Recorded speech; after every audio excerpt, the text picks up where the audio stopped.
Folks, you know what they say on this lovely day. They say, happy hump day. Yeah, let's go.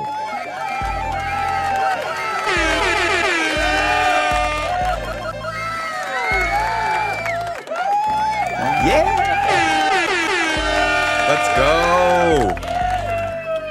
This is your captain speaking. We are officially in the building. All right. Yay, we're back. What's up, folks? How you doing? Welcome in. Can we get a look? Oh, Jesus Christ. She can't shoot a gun.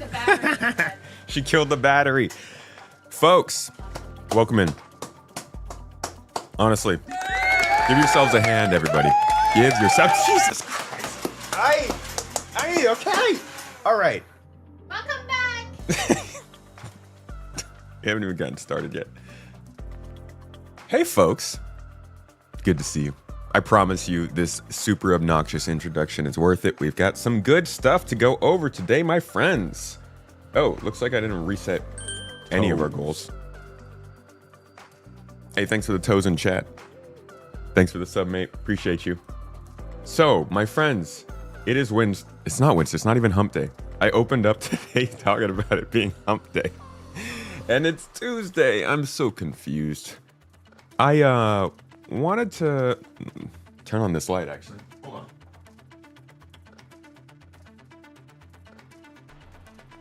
There you go. I was a little bit dark. No pun intended.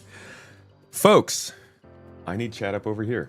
I'm flustered. I'm all over the place. But we're back. We had a pretty long, like 10-hour road trip yesterday. So I'm a little bit thrown for a loop. But I wanted to stream today. Do a little extra stream today for you guys because, well, we missed Friday, Saturday, and Monday. And we got news that we need to go over before we get to the next week. Things are always rolling on, and next week we'll have some more news. I mean, just to get us started off, the roadmap roundup, roadmap update for Star Citizen, and the monthly report for last month's development are all coming out on Wednesday. So we're going to be pretty busy with that on Friday and Monday as it is.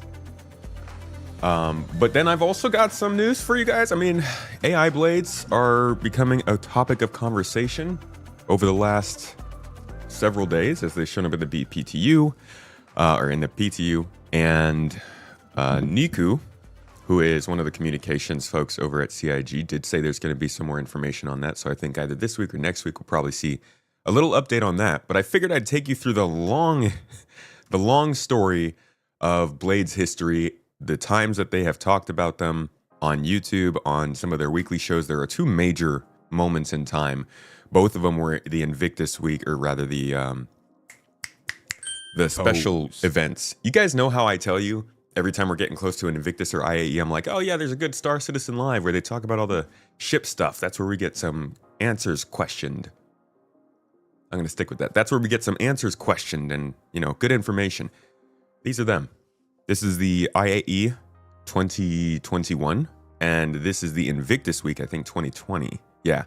Both of these are the few times where we've gotten just straightforward answers about how AI blades are supposed to work and what they are. So we'll be touching on that. We will be looking at some of the communication now on them. And here.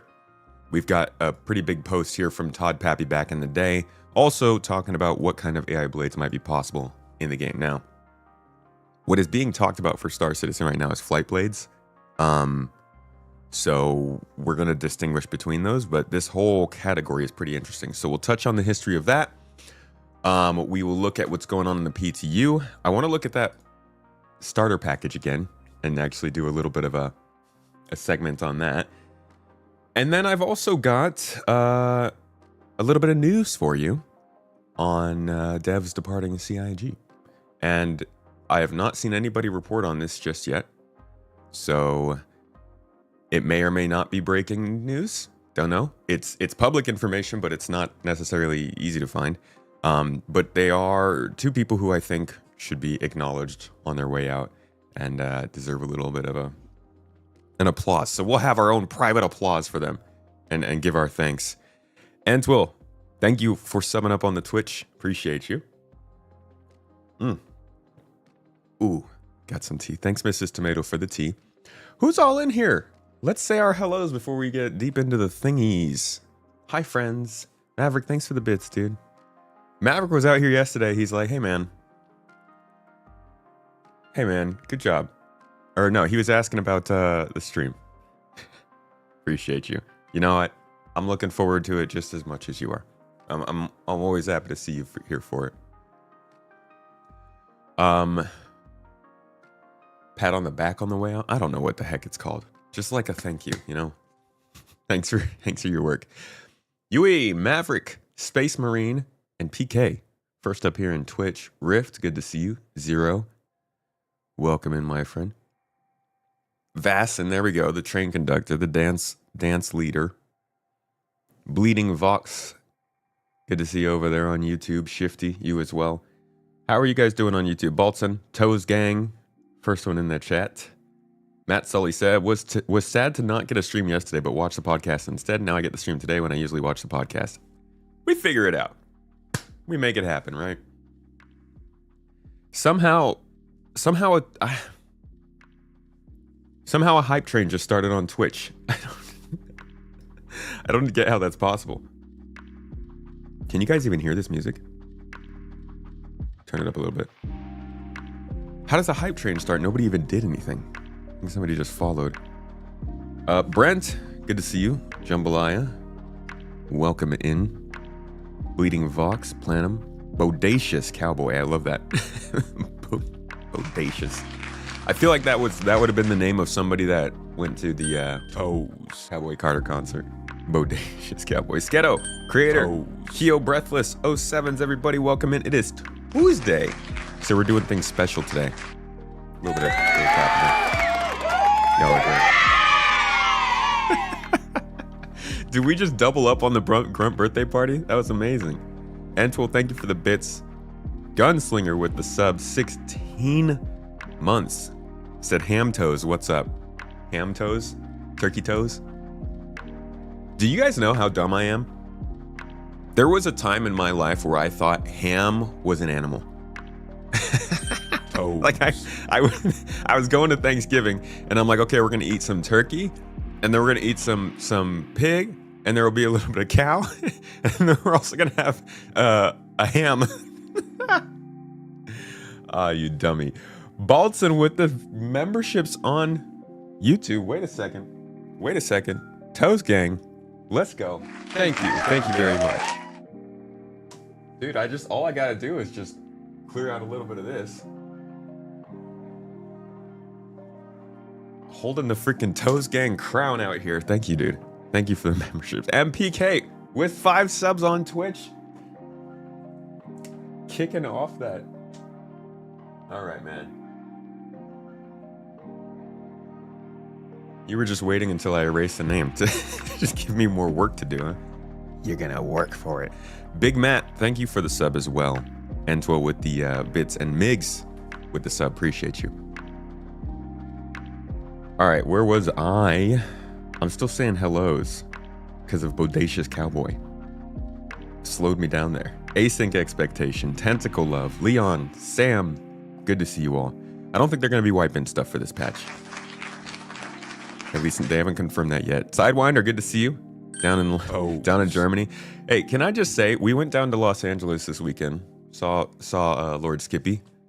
Got to see my uncle after a little while, and ran into Beyonce real quick. And it was we didn't see the sun a single time that we were in Los Angeles. We got there, and for like 2 days straight, it was overcast the entire time. For anybody who lives in California, you can understand how wild it is for us to come from Northern California, where it's nice and sunny and great and blue skies. And then we go down to LA and it was like foggy and raining and cold. It was like we brought it with us. Stellar, Jake. Thanks for the sub, man. 3 months on here, pushing us through that tier tube. That tier 2 hype train. Our hype trains are more developed than Star Citizen. Check us out. No T0 here. Beyonce is your uncle? No, thank God. That'd be awkward. Might have accidentally given Luke Stevens a video about the Star Citizen funding situation. What do you mean? Like handed him one? Need to work for those subs. Thank you, PK.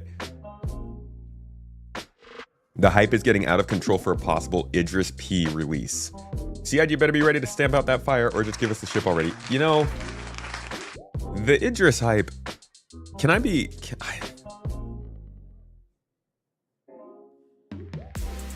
All right, I feel like I want to say I wasn't really planning on saying anything about this. It's not that important. Hey, Baltzen, join the board.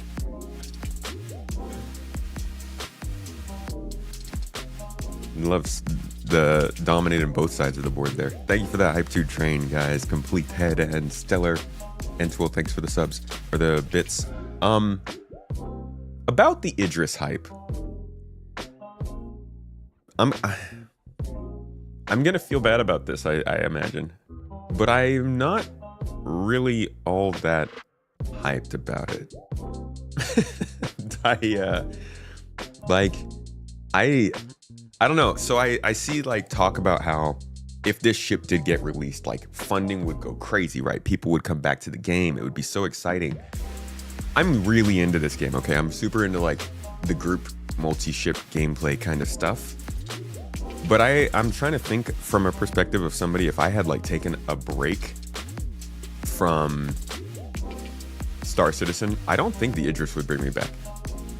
I think I would watch videos about it because it's a cool ship, but I'm just not that excited about the ship itself. It's like the most hyped freaking thing, and I don't know. It's a cool ship. It's very cool that we have the capability of using a ship like that, but it kind of loses its novelty when we already have ships that are like huge coming into the game, or at least that are going to be huge. Like the Pioneer is going to be freaking massive as well. So it's just, oh, hey, Bleeding Vox, thank you for that super chat. Appreciate you, dude. Much love. Hope you're enjoying the stream.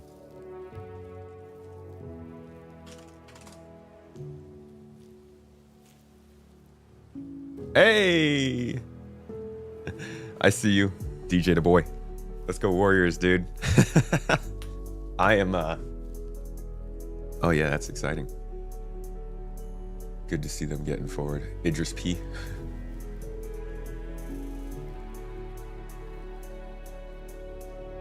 He posted a video on it. Oh, interesting. I'll have to check that out. There is no proof that the Idris is coming out anytime soon. Yeah, I don't know.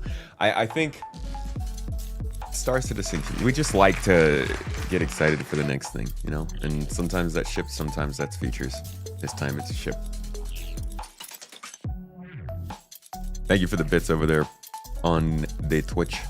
Balton, appreciate you.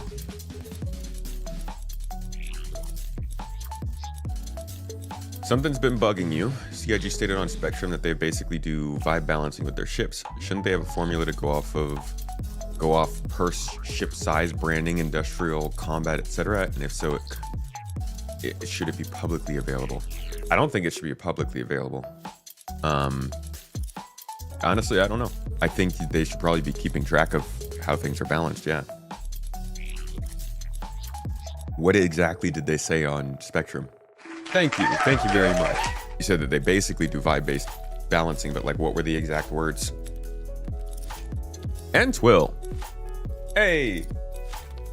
Also throwing those subs out there. Hitting up the Toes Gang train. Thank you, my friend. Appreciate you, dude. Much love to you. Thank you guys for supporting the stream. What big news? Oh, buddy. Well, the biggest news we're going to go over today are the new departures out of CIG. But we're also going to be talking about the AI Blade stuff. Apparently, Luke put something out about the funding. I kind of want to see that, what he said about that. You think they really need to make money, and not only are we getting 4 straight to flyable ships, but also the Idris and Combat Titan suits? for Invictus. You think they're starting to shift a lot more to the 1.0 and beyond funding model? They'll use new ships and those sales to fund it. Yo, that's 4 straight to flyable ships, combat suits, and the Idris. All right. I don't have my copium tank. I wish I could join you though. You new to Star Citizen and the negative you hear about this game shocks you. It's unlike anything you've ever experienced. Their game engine is crazy.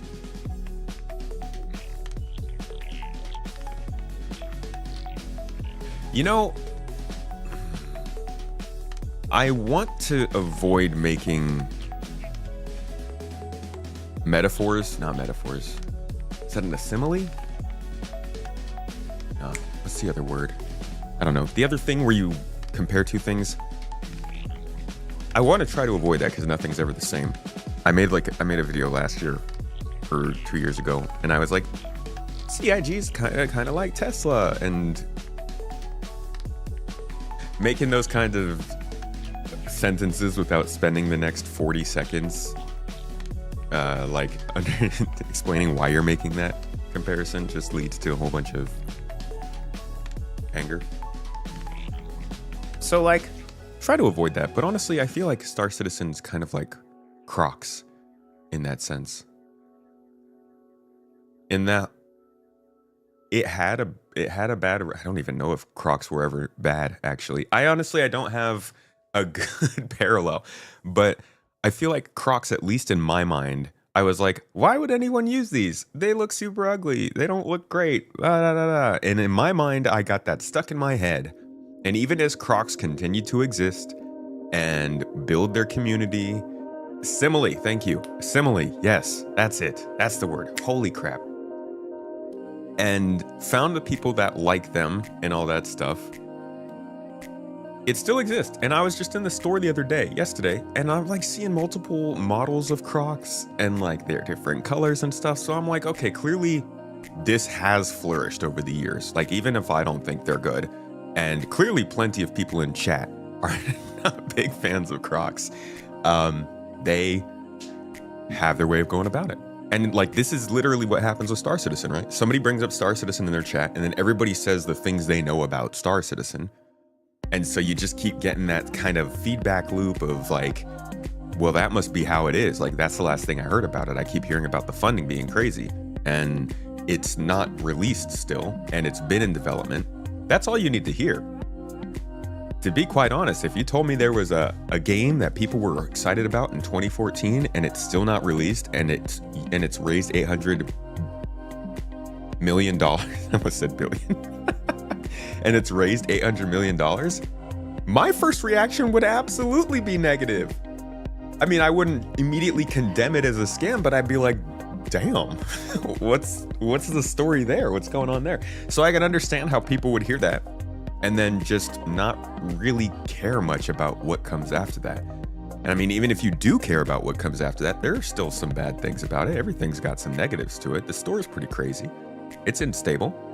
They meander with their development. Like, there's problems. So it's very easy to get caught up in like a negative whirlwind about the game. And then you come and you try it and you're like, oh, yeah, it's got its problems, but it's not killing any babies or something. Good on you to give it a chance. Hope you enjoy it. Every live service game does vibe-based balancing. It's not new. If you look at the patch notes for a game like Marvel Snap, they'll say things like, hey, we didn't expect this, we're nerfing it. That's fair. Voting Crocs. You're more interested in what they'll do about the ships. Like, we're buying them now, but later, how will they be used? A lot of people already have Polaris, which to you is already an in-game, end-game ship. That's where you get your restrictions, engineering, fuel costs, docking port costs, repair and restock costs. These things start to become more expensive and more demanding to use. But we are going to be talking about AI blades today. You're going to have to send links to our mods. We don't have links in chat.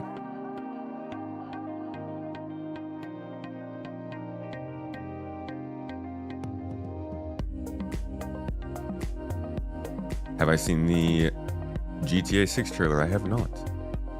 No, I've been pretty disconnected from stuff over the last couple days. That's why we're doing this little catch-up session. And for everybody who's new to this Monday mornings with tomato, usually they are on Monday mornings, but since I wasn't here yesterday, we're doing it on Tuesday. Welcome in. I usually spend like a solid 20 minutes-ish just kind of chatting with everybody. So sorry if we didn't get started immediately on something you were interested in. But like I said, the news is interesting today. Grab yourself a drink or something. Go get some food. Cook some hash browns. Got a couple more minutes. Is the big news that it's VE Day or New Destiny 2 Expansion Info Day? Unfortunately, no, that's not the big news. The big news is that the Warriors moved on to another round of the playoffs. No. Big news is on server meshing stuff and devs. People are still excited about GTA 6, and yet you doubt it'll have anything gameplay-wise you couldn't find in GTA 5. I don't. I think that if there is any company that is trying to push technological boundaries, I would expect it to be Rockstar. CIG is not the only studio working on server meshing. Rockstar is also working on their own version of server meshing, from what we've seen. And I'm not sure how exactly they're utilizing it, but I do think if they are using something like that, that should broaden their abilities to actually incorporate differences from their previous games.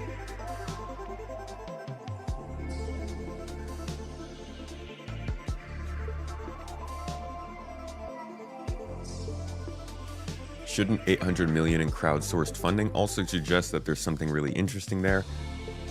It should, but when people hear that, because reasons, they assume that it's basically a whole bunch of very rich people being taken advantage of.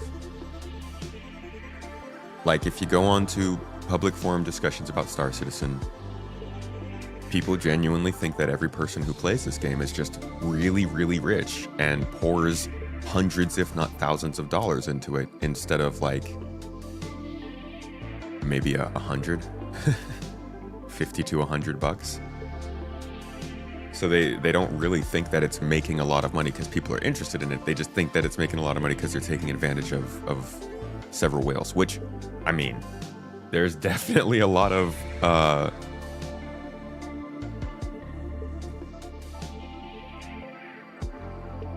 funding specific marketing. I don't know how to put it.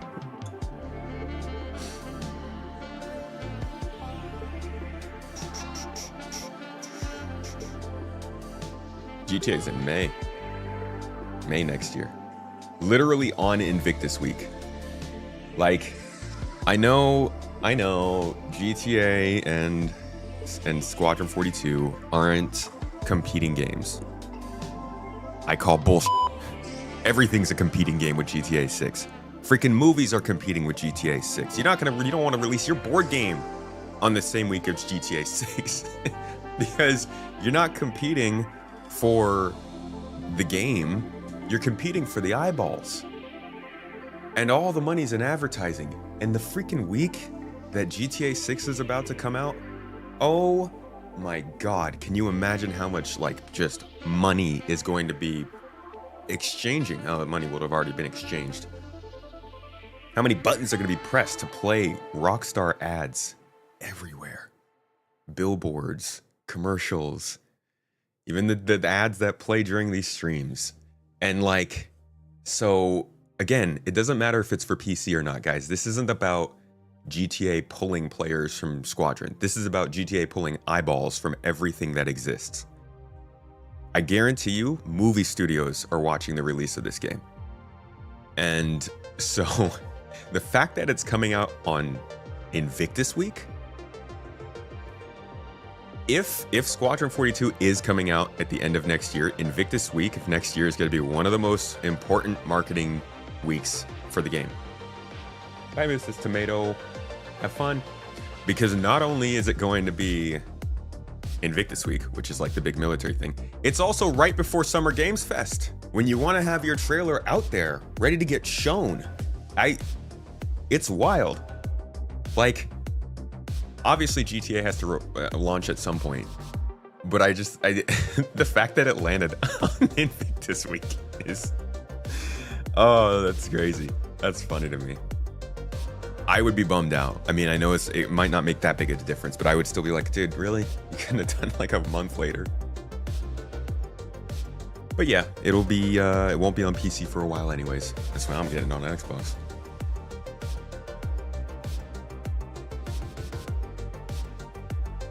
You never owned a console? PC games only for decades. Nice. Hey, it seems like PC gaming might actually be the cheaper option soon.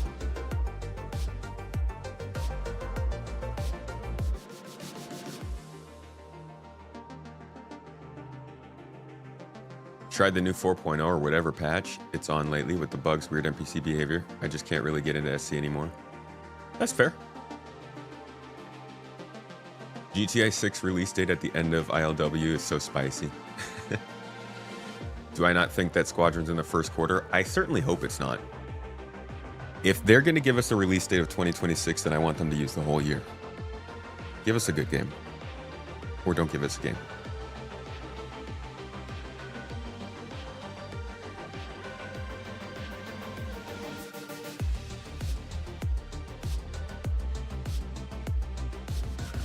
Do we get Squadron before GTA 6 on the PC? Yeah, I mean, they always like to take their time on doing that. Oblivion Shadow Drop shook gaming a little bit too. It's kind of crazy that Oblivion was able to drop like that. Like, there's so much going on in gaming right now. Oblivion dropped, Expedition 33 dropped, and the, what's it called? Arc Raiders, I think beta came out. All at the same time. Just nuts. It is almost like Marathon was like Titanfall there, back when it used to release during all the big game releases. What's up, Unloading Whale? Wonder if there'll be a new console before GTA?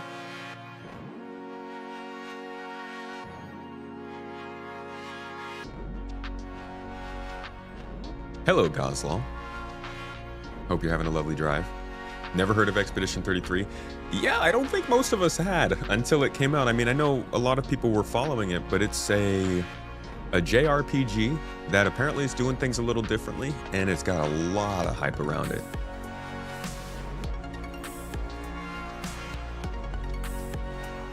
Yeah, Arc Raiders looks cool. I'm definitely going to try out Arc Raiders.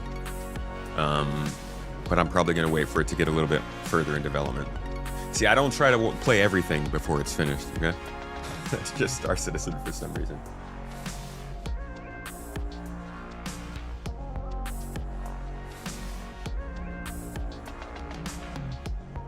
All right, you guys ready to get into news? I am a Bay Area, Bell. I'm kind of Bay Area. We're barely Bay Area.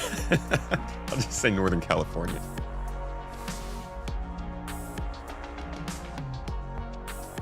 Thought it was a French company. The company that made Expedition 33. I believe it is.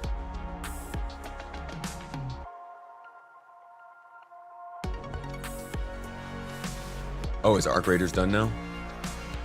Cool. This song's called Arcade by Frames.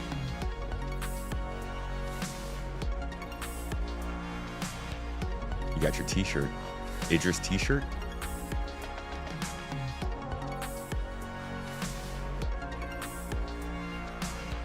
You're in SF right now. Very cool. Usually try to get in there every few weeks. Family and friends that live there. We're up in Sacramento now though. We moved. Have I looked at Wildgate? No, I have not. Made by ex-Blizzard devs. That's cool. Will you do a video like how GTA 6 changes SC? Hey, how funny would that be if I just started a series and all the videos that came out on the channel were just how this game changes Star Citizen? How Animal Crossing changed Star Citizen? That was my first Death of a Spaceman video It's like how Dark Souls influenced Star Citizen.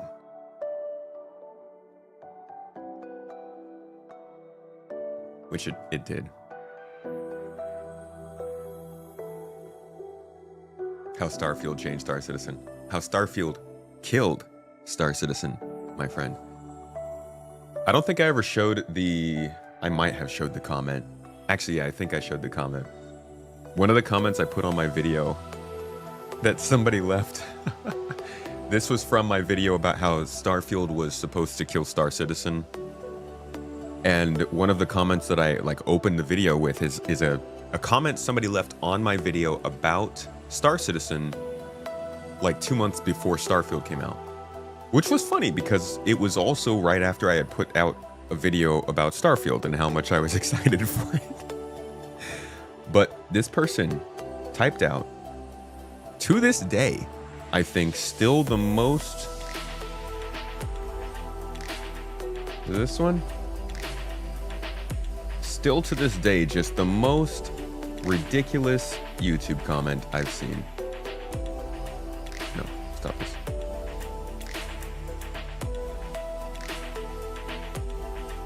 No, this is not even it. Just to give you guys some ideas of feedback that you can sometimes get. Oh, this is not a... Here we go, this is it.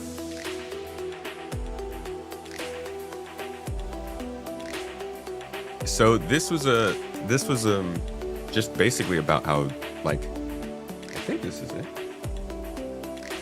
Yeah, this is about how Starfield was going to beat Star Citizen. And it's just the stuff that it says is where is it? You can have, let's see. There's a good sentence in here. It was something like, you could do everything in Starfield that they have advertised in Star Citizen.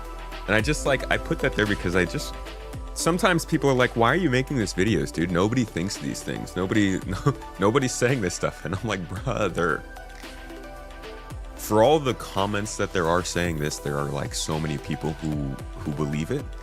And so it is definitely worth it to call them out at times and let people know that, hey guys, you don't got to go all in. It's not 0 or 100. Nuance is cream.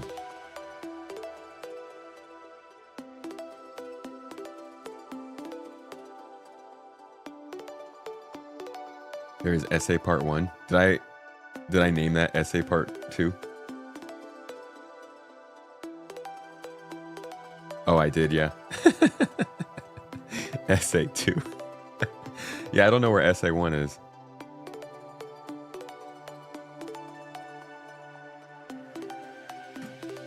All right, let's touch on news. The real reason you came here.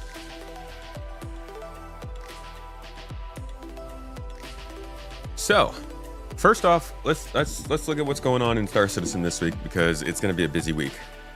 Today, they're just putting out the Comlink subscriber newsletter for you guys who are subscribers. Wednesday, so tomorrow. God, this is going to be a busy day, busy week. Tomorrow is the roadmap roundup and the roadmap update. I'm wondering. I'm guessing they're going to take the redacted thing off. Let's see. Go into the roadmap. I think there's still one more card redacted on here. Here we go. Space combat mission redacted. There's that. And I don't think there is anything else. It's just hairstyles. They've already talked about that. So they might just do that because if you look on Thursday, it says defend the future when ISC returns with a look at the upcoming 4.1.1 release, including a whopping 60 plus new mission contracts and a glimpse into this year's Invictus show floor and Idris Tour events. And as we lead up to the release of the new patch, we'll also be dropping a new patch watch, showcasing upcoming features, improvements, and fixes that aren't listed on the public roadmap. We probably already know what those are, but it's always good to see the official follow-up on them and the detailing around them. So, safe to say, guys, Star Citizen's year is a bit of a roller coaster when it comes to hype, news, and the overall cycle we're going through. I'm actually, this year's been different because they've been releasing so many patches, so it's climbed a lot faster. But traditionally, this is the week that we started to enter the first hype period of Star Citizen, and it'll last about a month until the first week of June, generally. After that, we see Alien Week, which isn't as hype, but it's interesting. And then it'll die down again until around September, late September-ish. But again, it's a different kind of year, so who knows how that will actually go. But this indicates to me, because we're going to be hitting this, a patch watch is good. Next week, the update probably comes out, if not this week. From there, Invictus Week comes out. They release new ships. They give us more information. Yeah, it's going to be a busy May. I am really hoping we hear something about server meshing, though. Did my camera drop off for a second? It's been lagging today, too. Not sure what's going on with it. Hello, camera. Don't be weird. How you been, Digitroy? Bethesda games are just as boring as non-Red Dead Rockstar games. I like some Bethesda games. Freaking loved Oblivion.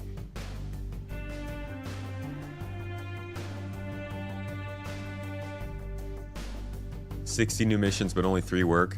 I'm gonna need them to go through these 60 plus new mission contracts. That's more than I thought there were. And why are none of them mining related? 60 plus new missions, but how many of them are just ship combat? I would love investigation missions to come in. I don't know, maybe we can get Elliot on the podcast. That'd be so freaking cool.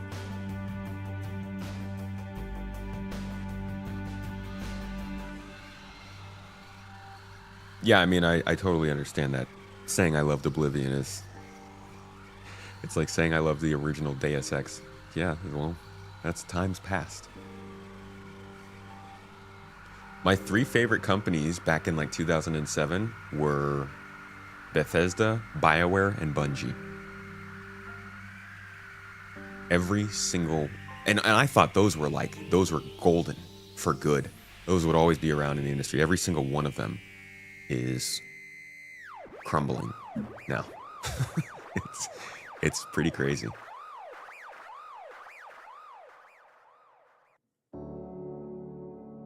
What point are other players going to advocate for the missing careers like medical exploration, etc.? Oh, I think a lot of players are advocating for those. I don't think there's any shortage of the players who want that other gameplay. Is Red Monster in here? Why am I not seeing his messages? Yo, Red, did I block you? I just keep seeing you get tagged. I don't actually see your messages going on. I think I blocked that mining shill.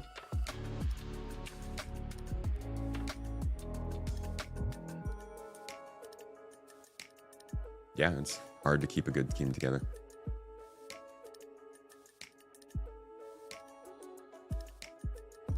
Been catching you on YouTube, but finally got to see you live. Hope all is good. Keep up the good work on SC content. Thank you! Hope it keeps doing what it's doing for you. I want to say like keep up the good work on checking it out, but honestly, if it gets annoying, then give it a minute. All right, what else is going on this week? We got the newsletter coming out on Friday, RSI newsletter. And then on Saturday, Bar Citizen World Tour is going on. They're stopping off in China and Spain, specifically Beijing and Madrid. And you can get more details on the links there. System 7's also still doing their races. So, I think that Bar Citizens are also a little bit strange for newer people. Anybody who's like new to Star Citizen, maybe first month in, first couple weeks, or even first year in here. What are your thoughts on these Bar Citizens? Like, how does that, as somebody who comes from a different gaming community, maybe if you come from another game where you were active in the community, did they do that kind of thing? Is it weird to you that Star Citizen does? I think it's very indicative of how important the community is to this game's survival. Like with a lot of games, you don't have to make sure your players are engaged and tuned in and like appreciating your company. But I think one of the best parts of crowdfunding is that CIG is beholden to making sure that at the very least, they're trying to look like they care about the community, right? Maybe they're doing it because they know it makes them more money. But I mean, that's how companies operate.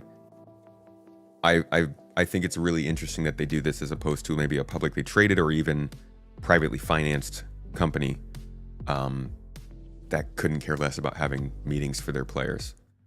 But I also want to hear from people who have a different perspective.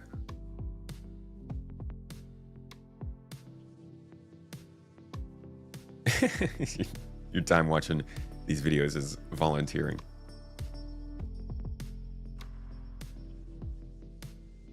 If it doesn't waste too much time, it's well worth it. They're just trying to keep us drunk for that beer goggle effect. Well, maybe they should just start sending drinks out, okay? I don't need to fly out to get drunk. Manny, you have fun at the gatherings? They're fine as long as they don't spend the pledge money on them. Bar Citizens, as far as I'm aware, are not put on by CIG. Now, it's getting a little bit more complicated because I know they're a little bit more associated with the group, but the group historically has not been part of Robert Space Industries. I think if you come down here, yeah. The general term of any meetup of Star Citizens run by the fans for the fans.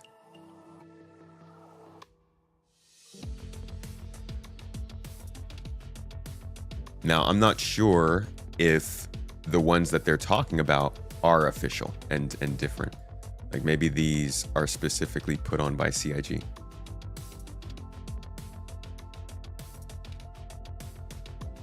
Travel costs for CIG employees, though? I do not know if they pay for their employees to go. Let's see.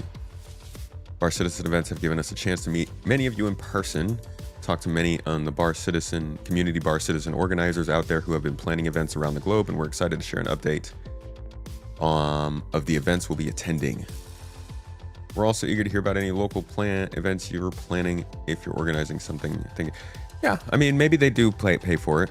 The company. I would appreciate it if my company was paying for that.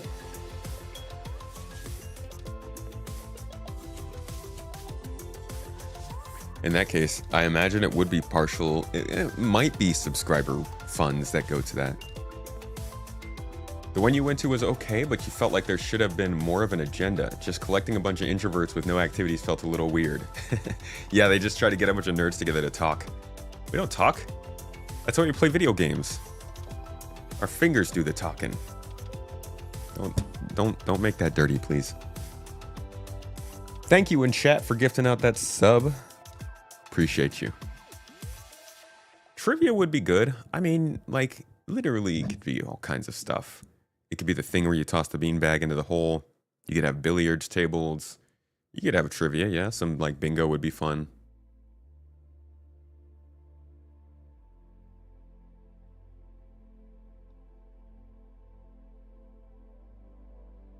Still have to buy your food and drink. All they do is reserve the space. Many places will do that just to make bank on the crowd. I see. We are going to be looking into reserving our place for the garden gathering for this year's CitizenCon soon. We need to get to that so we can figure out how much that's going to be.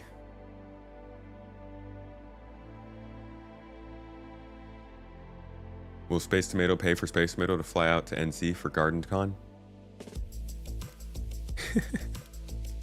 Some folks would have you believe CIG will pay for it. You put the train on the rails, there's no turning back. Yui! Don't do it. From what you've heard Joe Runs say, it's all done by the players, but CIG will usually throw in some free ships for giveaways and such.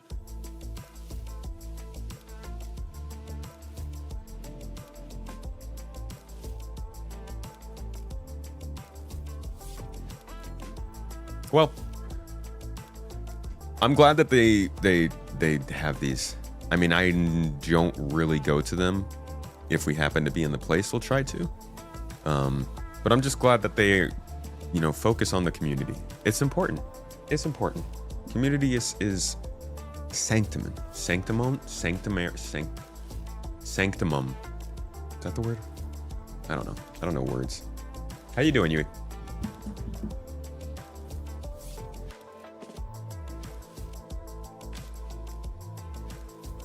Okay. Sanctimonious. That's the one. That is the one.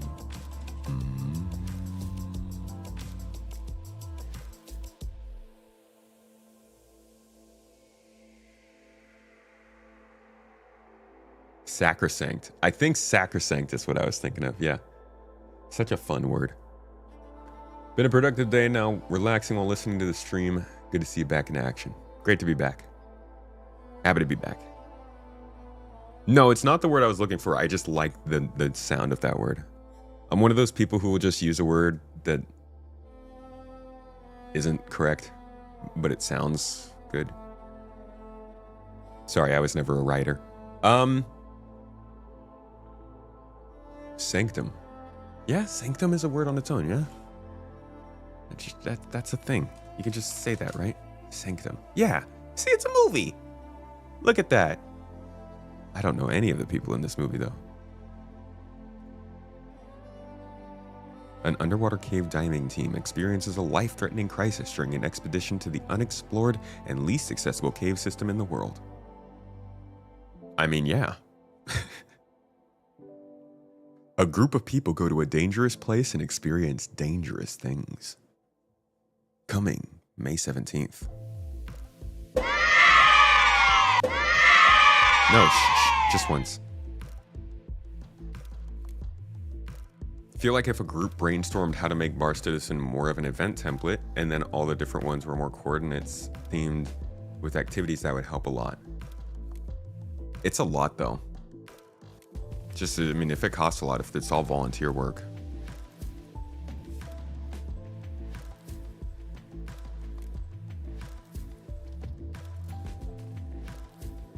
Sanctrid can endorse your choice of name. Yeah, yours is, that's pretty close. I think you've got it. I think you won that. Yeah, that's the Grunt birthday party. It's a little bit loud though, isn't it? Let me try if I can turn that down a bit. You can't not have Grunt birthday party on speed dial. Okay, I'm sorry. I'm so bad at news. It's been a little while, I wanted to get in here and just talk to you guys. Woe is me. Woke you up. Sorry about that. Okay, folks.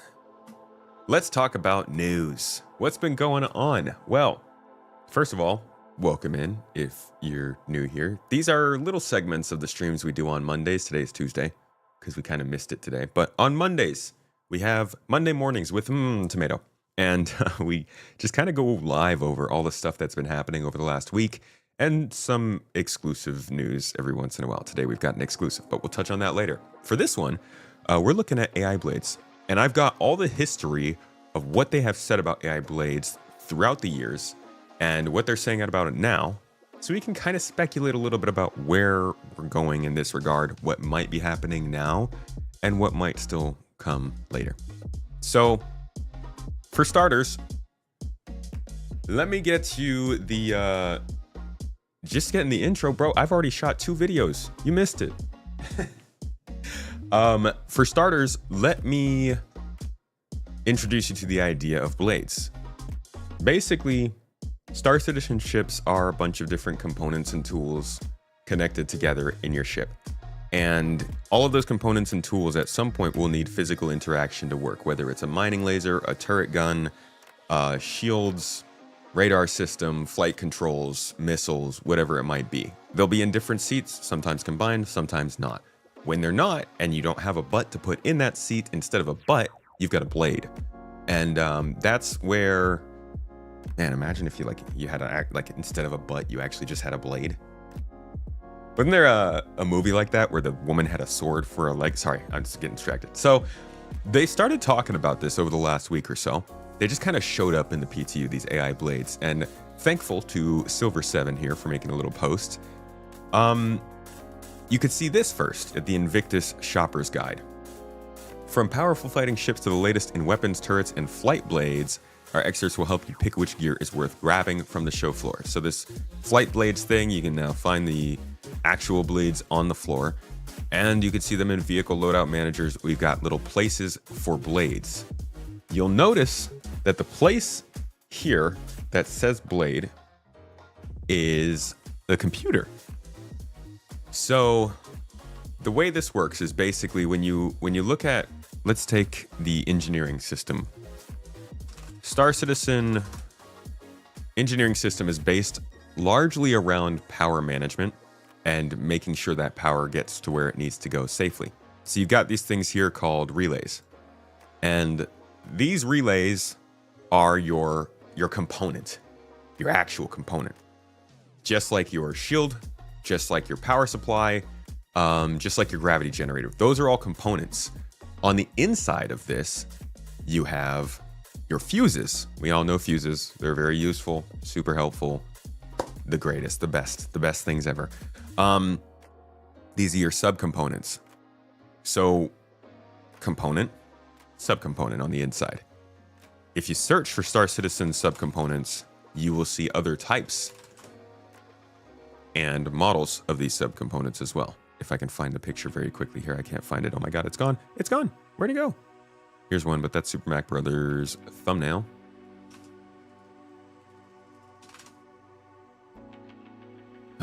No, I'm not seeing it anymore. Well, that's annoying.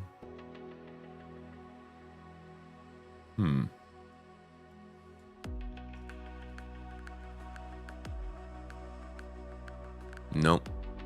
They're not popping up.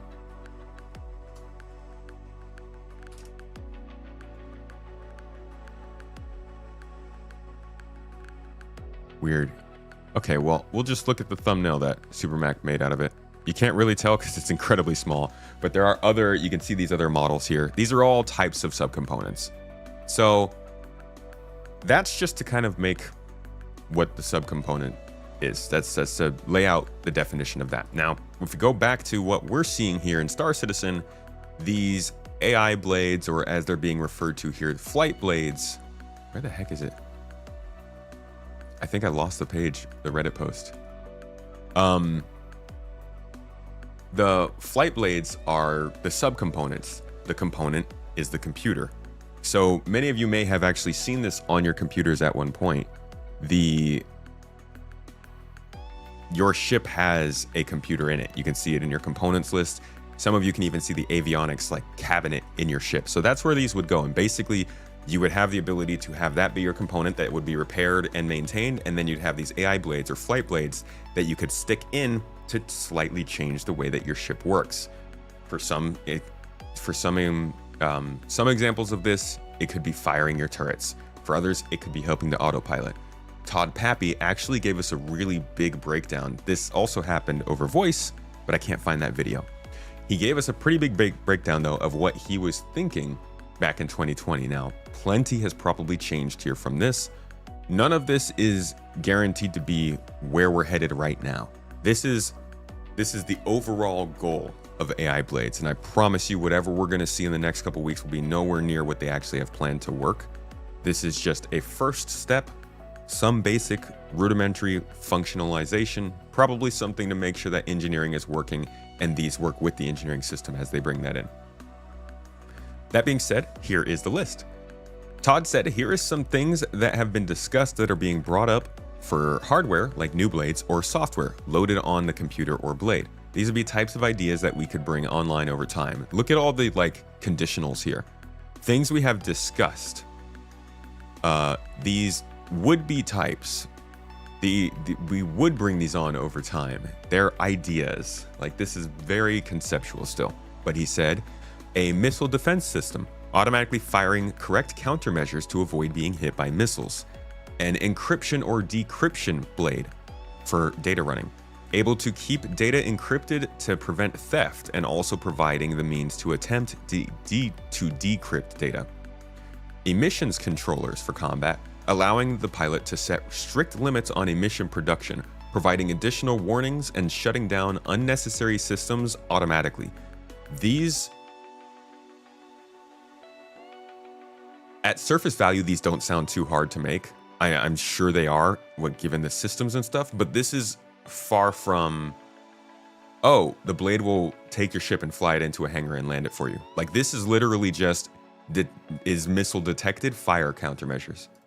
So some of these I don't really see as being that hard to implement once they've gotten the initial version of flight blades implemented. But that's my, I'm not a dev. Offensive E-War blades here. Enhances existing offensive E-War capabilities, speeding up or strengthening offensive programs or viruses, or offering new ones to run. Don't know what that means. Defensive E-War blades. Enhancing existing defensive E-War capability, granting further protection and reducing potency of offensive programs. Mining blade. Speeding up mining scans and providing additional information, aka pinpointing pockets of ore or mineral density. Good to also keep in mind, guys, that is already done. I mean, if you think about it, this is almost like just introducing the alternative physical currency. Because that mining blade, speeding up mining scans, I mean, they could just apply that to a mining subcomponent, right? Or even a mining laser could give you that boost. I would appreciate if it was included in blades rather than the mining laser, though, because it does make more sense. Like, this is plugging into your computer, so your computer knows how to do this. It's almost part of that desire I think a lot of us have of, if you're going to give our armor stats, or if you're going to give the things that we're using stats that can be increased, at least make them make sense the way they're increased. I don't want to put on a piece of leg armor and that allows me to see in the dark. Just like I don't want to put on a mining laser and that allows my computer to suddenly see better minerals. I actually really like the idea of it being broken out into your actual ship's computer as opposed to the tool you're using. That being said, it's basically just a subcomponent. They could just break out the different customizations of your ship into AI blades or subcomponents or utility mounts and stuff like that.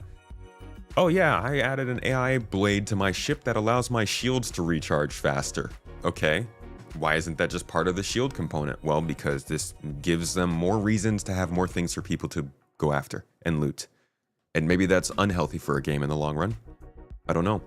But I can see how you can easily use AI blades to help customize ships in ways that you could already have done so.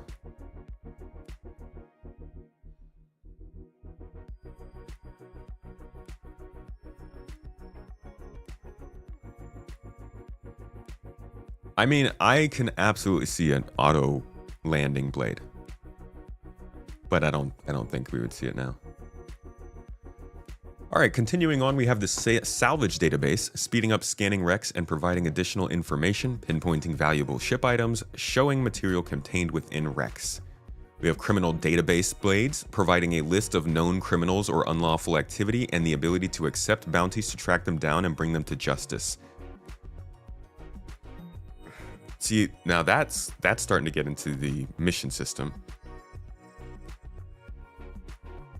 But that also shows their ideas behind making these further customize whatever ship you're using to do what you want to do. So we're now looking at regular components. We're looking at utility mounts like tractor beams or mining lasers. And we can look at also AI blades as ways to further customize your ship out of its niche and into a new one, or double down on what it's supposed to be used for.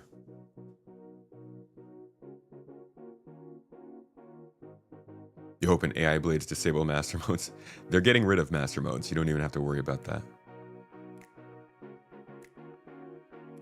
List of known criminals, e.g. the mission system. Something like that, yeah. You gotta put a blade in your ship to get access to the mission system, of course.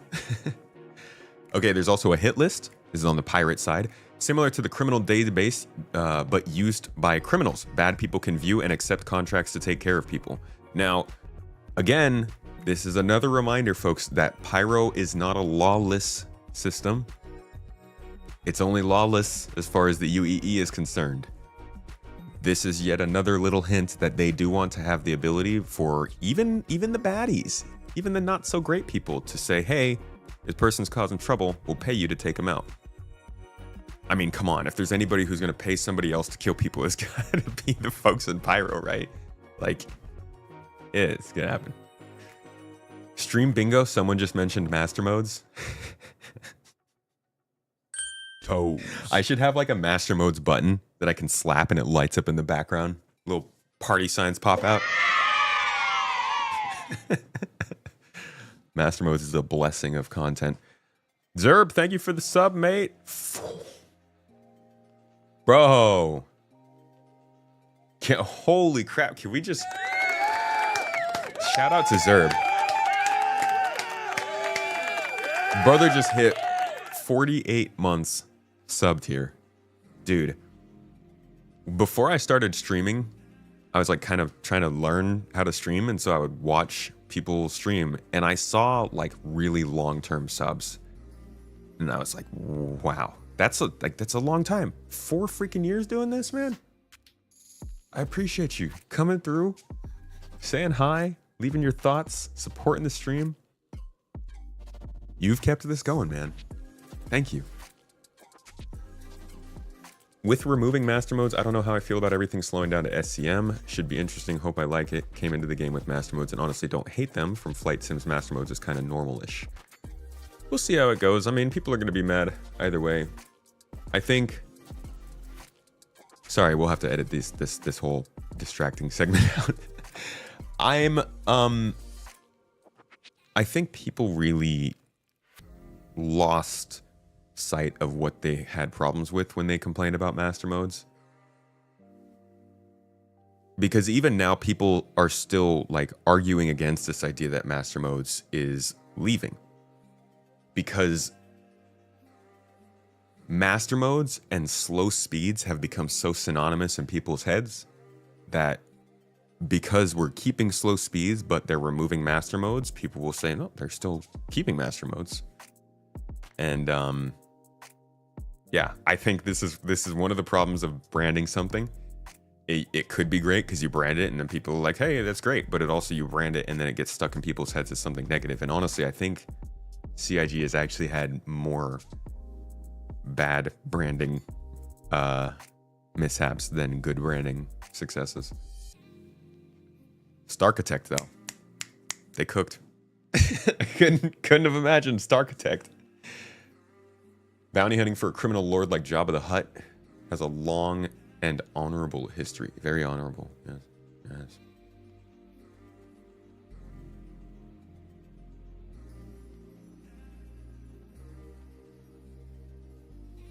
They could have NOS blades that overcharge engines.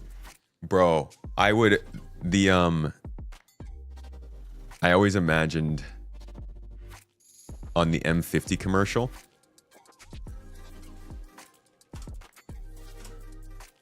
this view with the engines here. I always imagined them just just like taking out the ACOM and putting NOS on here, like driving this thing around, putting like a little cutout of Dom Torero in the front, just like riding around. He's like, the only thing that'll beat the Van Duel is family. Like, okay, all right, buddy, go back to blowing up airplanes and stuff, you streetcar racer.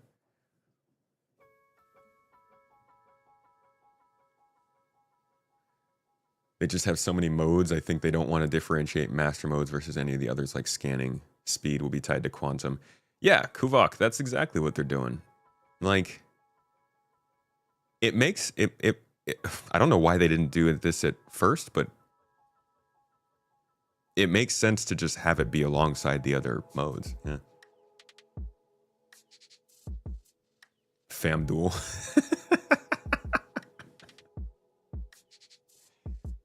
The only thing that keeps us together is FamDuel. All right, let's get back to the blades. I'm sorry. This stream, man. We've also got here enhanced route navigation blade. Essentially, this enhanced star map and navigation option will let pilots know how dangerous the route is that they are taking, enabling them to pick routes based on speed, safety, or certain areas. I actually thought that was going to be built into the map. I wonder if they will stick to that as a blade or not. Just like mid-list reminder, none of these are confirmed. All of these are ideas. We might not see any of this. So it's just, this helps us get an idea of where their heads were at when they were coming up with this idea of AI blades. And then we're going to hear how they're talking about it in the future here. And then obviously after you watch this, within the next, I would say, week, you will probably also get an update from CIG themselves about the current implementation of blades.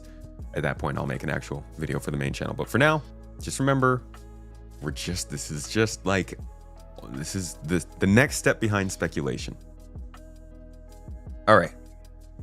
Trade database blade. Allow traders to view and buy or sell prices in different places in the universe while on the move, rather than having to be at the physical trade station. Shield management blade. This one provides advanced shield control options to allow finer control. No idea what that might mean. Stellar charting system, making it easier to discover jump points if or when they move somewhere else. We have transient jump points, possibly also making jumps travel easier. Item lock blade further enhances the targeting system to allow the player to lock onto specific parts of the ship so they are able to take out individual systems. Okay, actually, see now that there's a good one, because we got the precision targeting now, and I know a lot of people don't like the precision targeting. I like it. It's cool. I really like shooting at thrusters and watching them pop off of ships. It's freaking sick. Sorry if you're not into that, but the idea that you could then like equip a blade that helps you more easily target those specific parts, that's a pretty solid blade. Like that's an advantage. I would give up a blade slot for that if I was a dogfighter. I wonder if they'll have anything that links PDCs to these blades. Maybe your PDCs can become more accurate. Is this an official list? From when? This is as official as it gets, coming from the game director. So like, this is not a list of things that we're going to get. This is a list of ideas that they had in 2020. This will not be what we see come this Invictus week, but I do imagine this is still kind of the direction they're headed in. You enjoy the precision targeting mode for that exact reason. Picking off the major components makes most fights easier. Also, once we get engineering and you can literally shoot the thrusters off a ship, or like, yeah, I guess you would shoot the thrusters off a ship and board it, and like, oh man, oh god, we're getting there. It's so slow, but we're getting there. It's just so much fun to just talk about it. Shucks. Okay, back on the list, Cargo Manifest Masker. This is for the smugglers out there. Disguising the items in your cargo manifest to allow you to hide contraband from initial ship scans. Internal security system. For larger ships, providing internal ship info, positions of life forms aboard the ship, and the ability to lock or unlock individual doors. So that is actually included by default on the engineering system. We've seen it in their own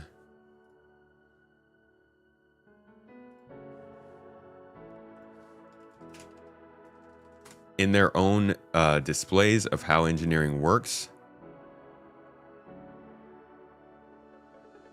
And they're not showing the interface on that one.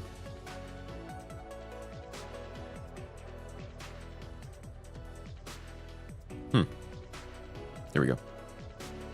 So you can see here, this is all the doors displayed. You can see he can open the doors remotely. So I want to prepare everybody for the possibility that the engineering system, when it comes into the game, might not have everything that you need. Like, I'm going to be frank, we're probably going to see complaints that the implementation of these blades is just taking basic gameplay away from players so that they have something else to earn.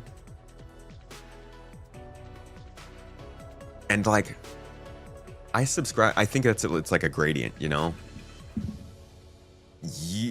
it can be. I mean, it can be a problem, but it also is how these things work. So I think they should be careful about it, but I also think we should be aware that the systems that exist in game may start being a little bit more limited so that ship customization makes more sense. And we might see something like some of that kick in when it comes to hacking, engineering system, armor, the VTOL system. Maybe there will be blades that allow maneuvering thrusters to be more efficient in atmosphere, so you can still hover in atmosphere even without a VTOL system. I don't know. But clearly there's a lot of possibilities surrounding this just from this list. The last one that was here is drone management, allowing for ships to control onboard drones. Again, functionality we know to be existent in the ships that have drones already. This also just goes to show how conceptual this list is, that like these are just things that we are thinking about. Some of this is already in the game, or at least in the design of the game, and clearly not linked to blades. So again, this is an interesting list. It shows some ideas, but I wouldn't take it as gospel. Now, last week, Niku left us a message here on Spectrum after some... Oh.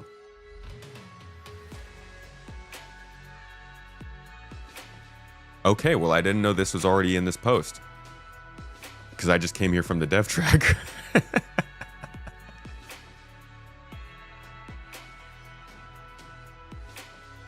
Well, that's nice. So Niku answered the thread where somebody actually went through this list already and said, with the latest PTU update, you may have spotted a new loading screen mentioning flight blades. Coming with Invictus, this new component will let you fine-tune your ship's flight characteristics. We'll be sharing full details in an upcoming dedicated Spectrum thread. Stay tuned. That will be fairly soon. From what I know. And with that, I want to take you back now to 2020, May of 2020. This time, 5 years ago, when the team was asked about AI blades and they got to tell us a little bit about what they were thinking on the topic. Check it out. It's tuning, etc. It's been a while since we've heard anything. That's very quiet. Sorry, their sound was very bad back then. What can you tell us about so vehicle quiet. customization, components, AI blades, tuning, etc.? It's been a while since we've heard anything. It's all still planned. That sort of those customization elements. I mean, that people will obviously have components in game that they can customize now. There's going to be more of them. There'll be more variety of them. AI blades we talked about a few minutes ago. Tuning of thrusters is a good one. So I know there's been some like Wait. Like He just said they talked about AI blades a few minutes ago. Did I miss that? I did. Good. I'm glad that he said that. Sorry about that. Next question. Any movement on AI blades for turrets? Indirectly. Missed that guy on the left. This is David Coulson. He was in charge of the flight model previously. Left in, I think, 2021. Yes. So something we're planning out at the moment is a lot of the precursor work. So anyone that was around before These are actually like arguably three of the most important vehicle people at the company, at least at that time. 2.0 will have been familiar with like avionics motherboard items. Mm-hmm. So we're doing the sort of the planning for the revamp of those to go in the ships, and obviously a big part of that is all the blades you put in. So we obviously need to get the base computer item in first, and then we can work on the blades. But that's all being planned out in the very near future. Right, and just for folks who maybe have joined the project since the last time we mentioned AI blades, they are components that go into the vehicles that will allow you to automate the actions of the manned turrets. Yep. So the vehicles will all have computers. Wait. Small ones, medium ones. He shouldn't have said that. That's one of those things that you don't need to say that. Don't put that one on the internet forever. Each have a varying amount of blade slots in there, and you can put all these different sort of blades in. Sort of the most popular one will be I want to slave a manned or remote turret to Okay, they said it twice. Manned turrets. Now you have to do it 3 times, and it's already done. To the pilot seat, and that would take up like one of the blade slots or more, perhaps. Right. Let's see.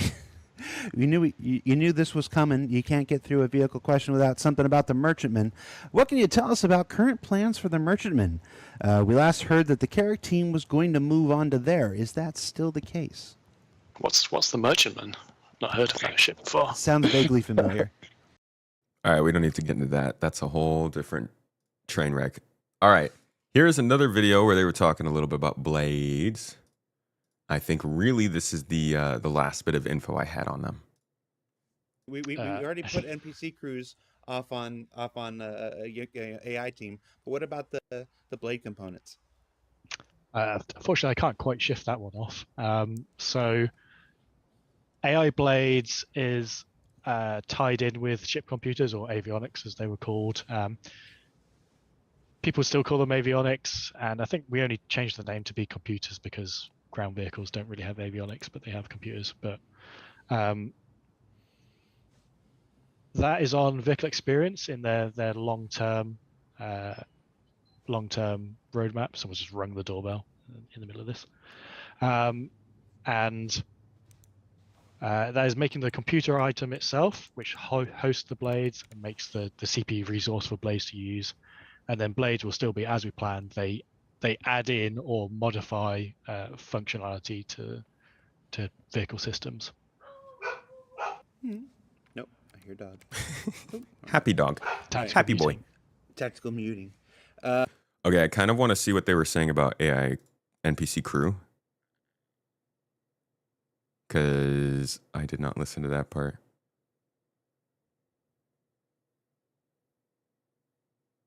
I don't actually see where they mention it. Hold on.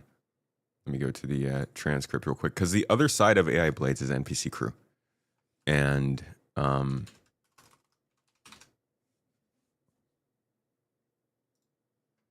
isn't the transcript here? Yeah, I don't see it popping up anywhere.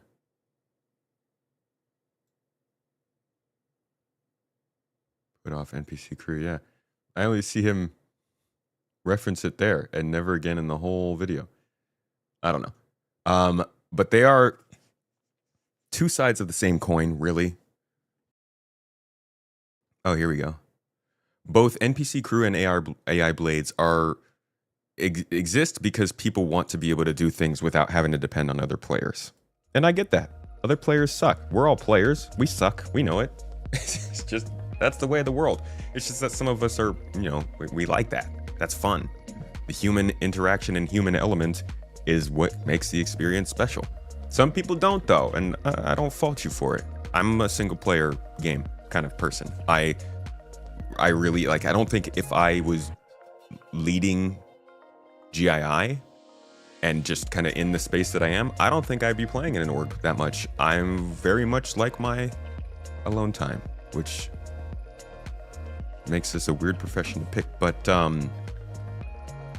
I do really appreciate that people like solo gameplay. And that's what NPC crew and AI blades are all about. So these are very important things to people.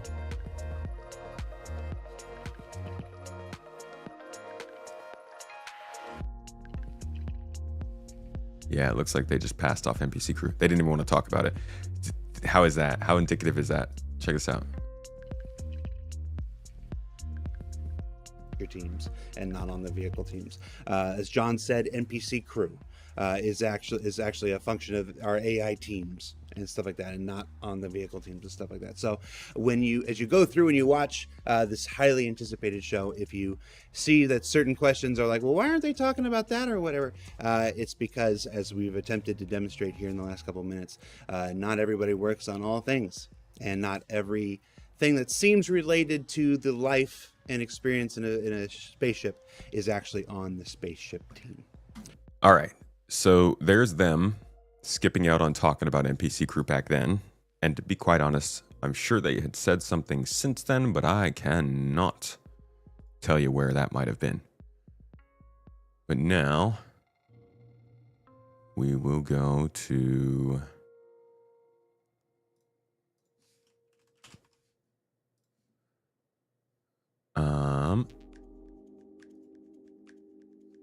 What was I about to look up? Oh yeah, the 1.0 talk. Here, Specialist. where they very, very clearly did not talk any bit about NPC crew or Transferring AI it between blades or anything like that. This will sit a dynamic layer. Like, I think this probably would have been where it popped up because they were talking kind of how they wanted to do things for single players. So then people were like, "Hey, where's AI blades? What's going on with AI blades and NPC crew?" And then they made a public statement about it.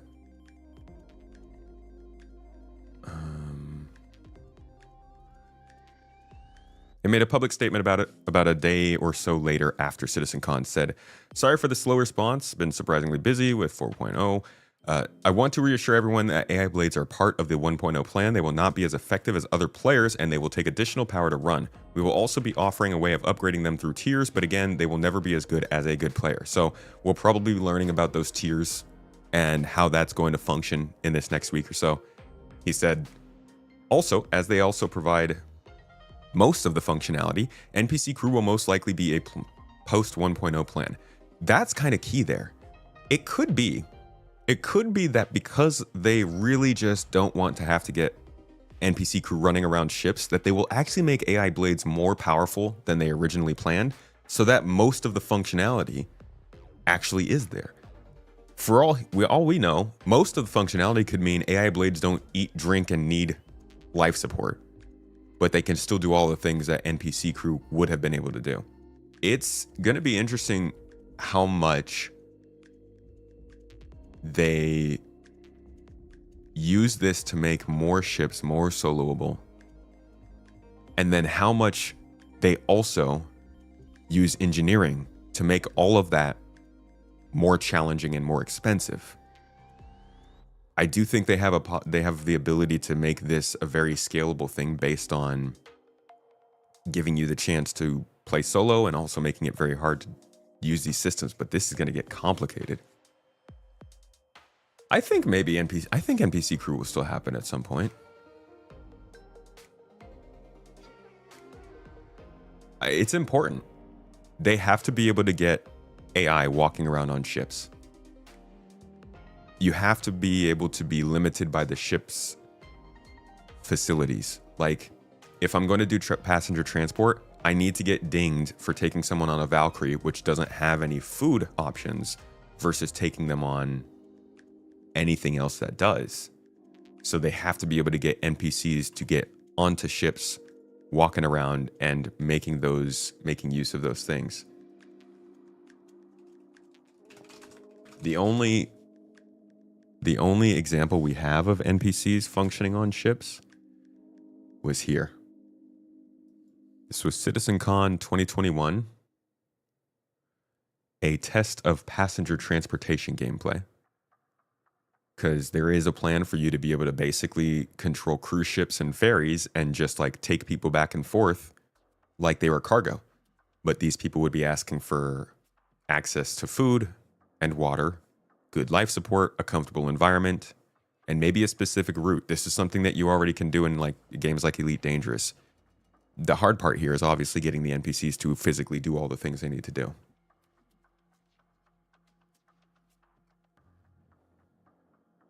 So it's not just necessarily about crew, it's also about a big segment of gameplay in the game.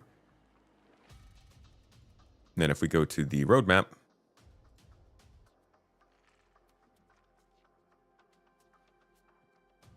why transport is going to be after one? Oh, I see. Like passenger transport. But we can see on here that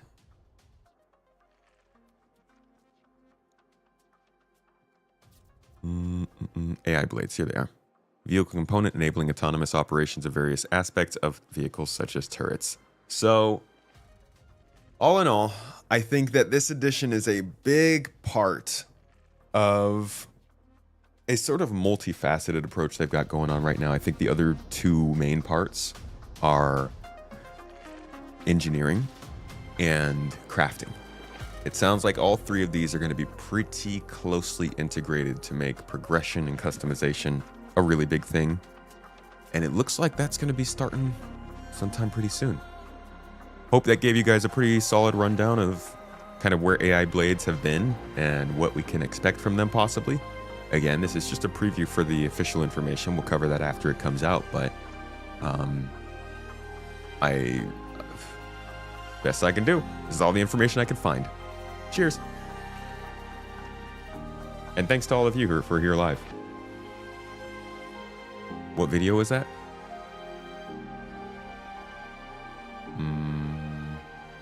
The CitizenCon one?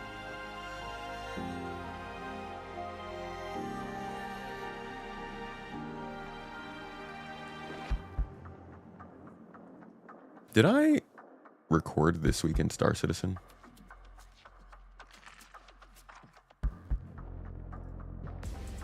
All right. I feel like I want to say I didn't. Shut up. What is this? I don't remember what this is. I think this will work in offline mode, but once you add the online characteristics, it becomes a nightmare.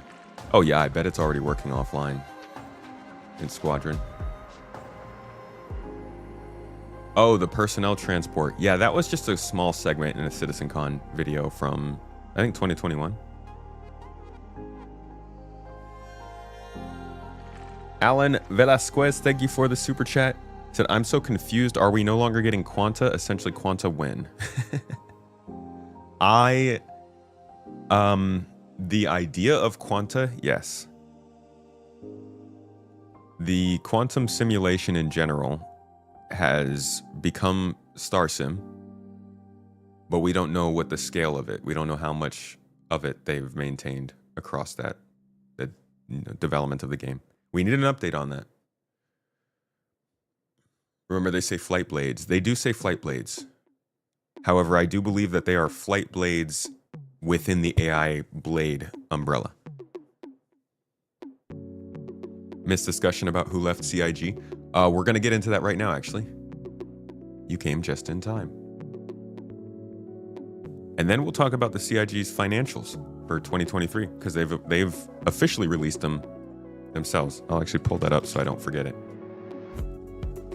Oh, that's what Luke Stevens' video is about, huh?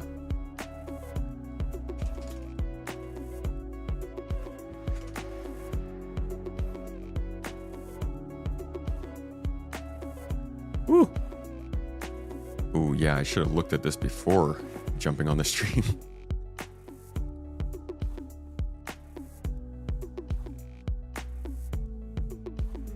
'23 or 24, what?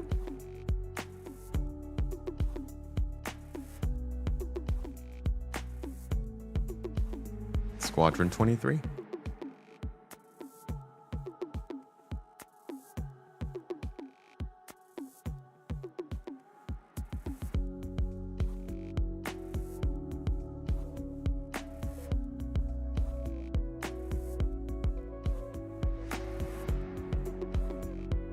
Paying an NPC to stand guard in your ship while you're out running about. That would be hilarious if you like, you got a pack of Copion in your ship. Just freaks the crap out of everybody who comes and tries to rob you. Oh, the financial year, 2023. Whew. Okay, I'm gonna go to the bathroom real quick, and then we are going to get into I guess possibly an exclusive report. Some devs that have left the company. BRB. I just say BRB. I'm sorry, guys. I'm sorry. That was very Ohio.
boy. All right, y'all.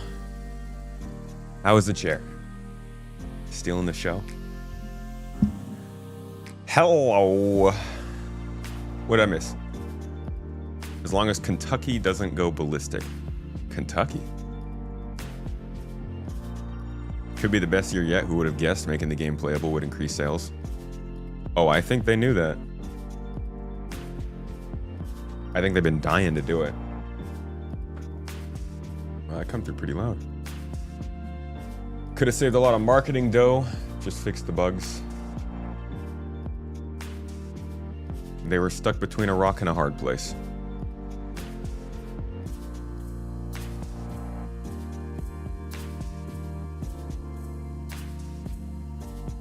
You get people crediting the increased earning rates to playability, but there's also the fact that server meshing is in. I genuinely think those things are mutually exclusive. Yeah. I think we were always stuck behind the implementation of server meshing, allowing them to get this game into a better state.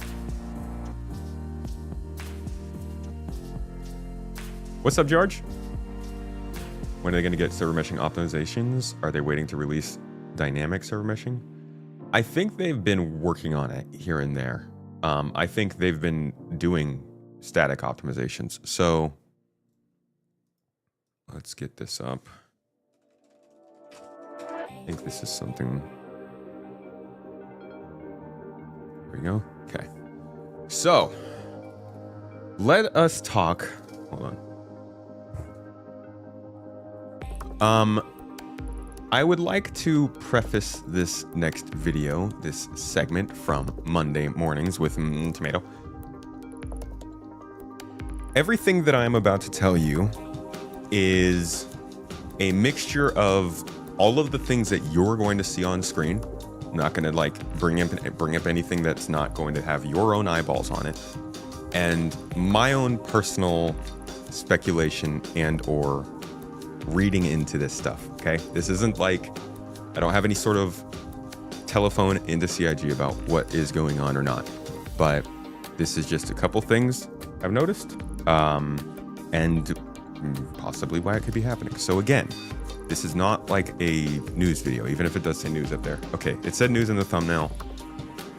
There is some news, but there's also a whole bunch of opinion here. Okay, please don't take what I say and like pretend it's fact or tell anybody else it is or anything like that. Now,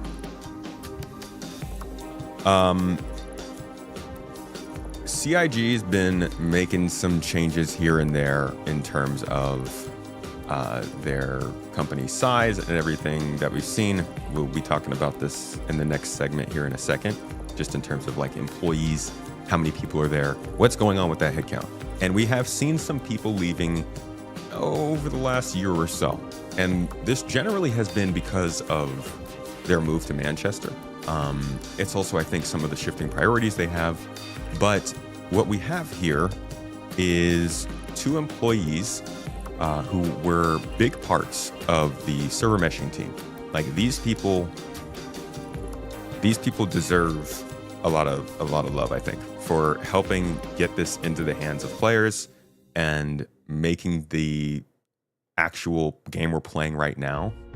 He's a bit how making the actual game that we are playing a bit right now possible. So this is a network programmer who was on the server meshing team, I believe, and he worked at CIG for 4 years, probably starting around when they were getting into the development in 2020. He has now moved over to CCP Games to work on Eve.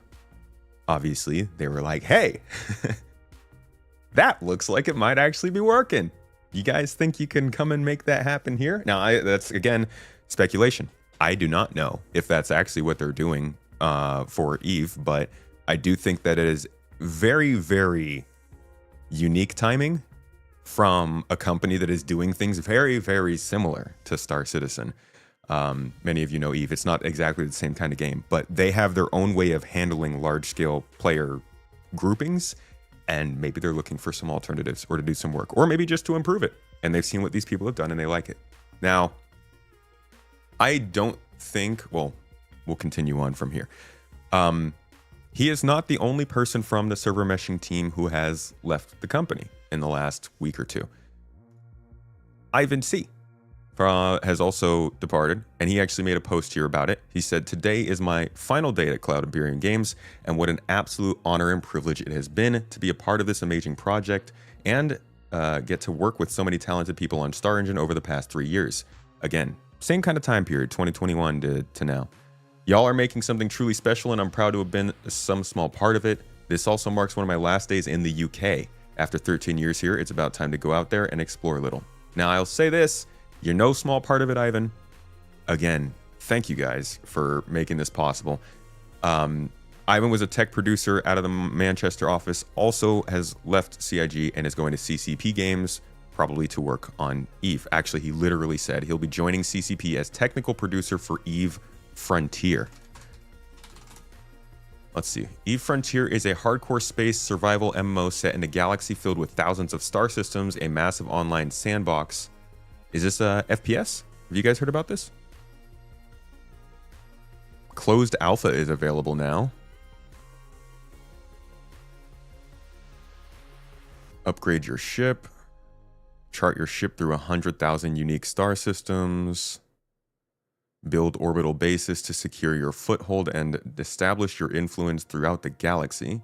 Deploy defenses, trading posts, structures, and hangars, each customizable through a configurable layer.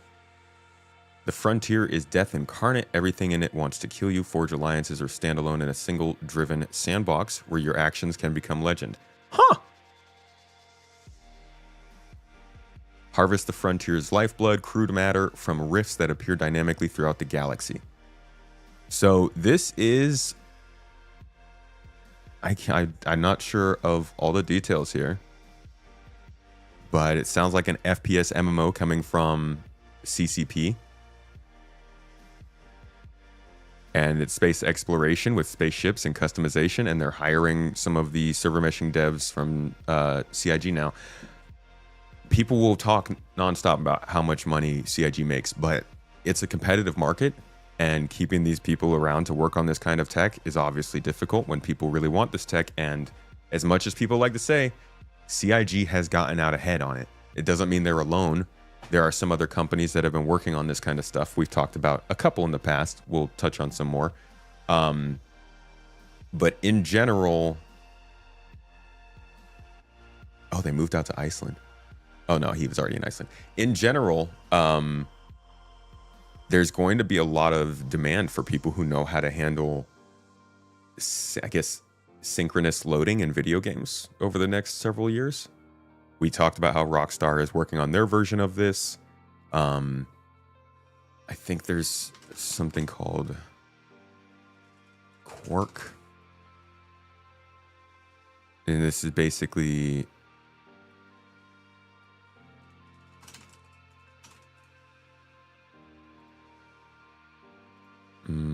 Quark engine? Yeah, so this is also supposed to be hosting tens of thousands of players in an environment that's kind of like server meshing. We won't get too deep into this. This is about the devs at CIG, but I'm just trying to give you a sense of how big the scale of possibilities is around this technology, and many people have already recognized it. Epic also has their own version that they have going on, an Unreal Engine, and there are a few other companies. So this isn't some like vaporware tech anymore. It's valuable. The people who have worked on it have some valuable knowledge, and these aren't the first departures from the team that we've seen either. Earlier in the year, Roger Godfrey, actually, who has been on a lot of videos talking about it and is kind of a big part of the server meshing team, also had left, and he left a message as well. He said, Cloud Imperium has released 4.0 to live with server meshing tech. It's a major milestone, truly something amazing to celebrate. As it happens, I joined CIG specifically to build the core tech group and deliver server meshing. The core tech group is now thriving. It is now a thriving environment for some of the best technology engineers in the industry. After we rebooted it as a program in late 2020, it is now in player hands. It genuinely is a great time to be the lead producer of core tech group of Cloud Imperium Games, and that is why I have just left. It is time for a new adventure. But Before that, I am going to take some time away to be with my family and work on some of my own personal projects. Very cool. A little self-indulgent, but I would also like to call out a few people at CIG who were pivotal in my time. Chris Roberts, the only boss I've ever had who cares about coffee as much as I do. Aaron Roberts, thanks for allowing Cortec Group the space and resources it needed to become the thriving entity it is today. Benoit, bonjour. Thanks for always having a perspective I had not considered. Also, thanks for the conversations on weird 80s and 90s OS and processor architectures. Jared Huckabee, thanks for much needed non-work conversations and our shared love of Airwolf, Blue Thunder, Muppet, Star Trek, D&D. And the Cortec producers. That's literally these people right here. And more. It's not just them. You are all awesome. Being agile is just the start of the journey. The Cortec engineers. Oh, wait. Maybe they would have been he's a producer. He's an engineer. Okay. So that was this guy. Now this is this guy. There was not a day at CIG where I did not see something new and awesome on our engineer's screen. On an engineer's screen. Thanks for engaging with myself and the other producers as we wrestled our development processes into submission to support you all. The server meshing strike team. Genuinely, I think this is the most enjoyable project I have worked on my 30 years. A real moonshot. I am sure there are many folks who had little to no involvement who now want to take credit for this. Now it is a success. It was a great working with you all through the good times and the bad. I think that second to last sentence is like kind of telling. Don't necessarily know where it's directed. I am sure that there are many folks who had little to no involvement who now want to take credit for this. Now it is a success. Who knows if that is meant for internal or external of the company. But I do know that CIG has a lot of people, a lot of teams, and a lot of things going on. And it's always possible that the story is not always straightforward as to how server meshing came to be at Cloud Imperium Games. It is also possible, though, that this is an acknowledgement of just how much server meshing is possibly going to become a focus in gaming, not just in MMOs, in regular multiplayer games, in even single-player games that maybe want to do more stuff with the cloud. We could be looking at something extraordinary here.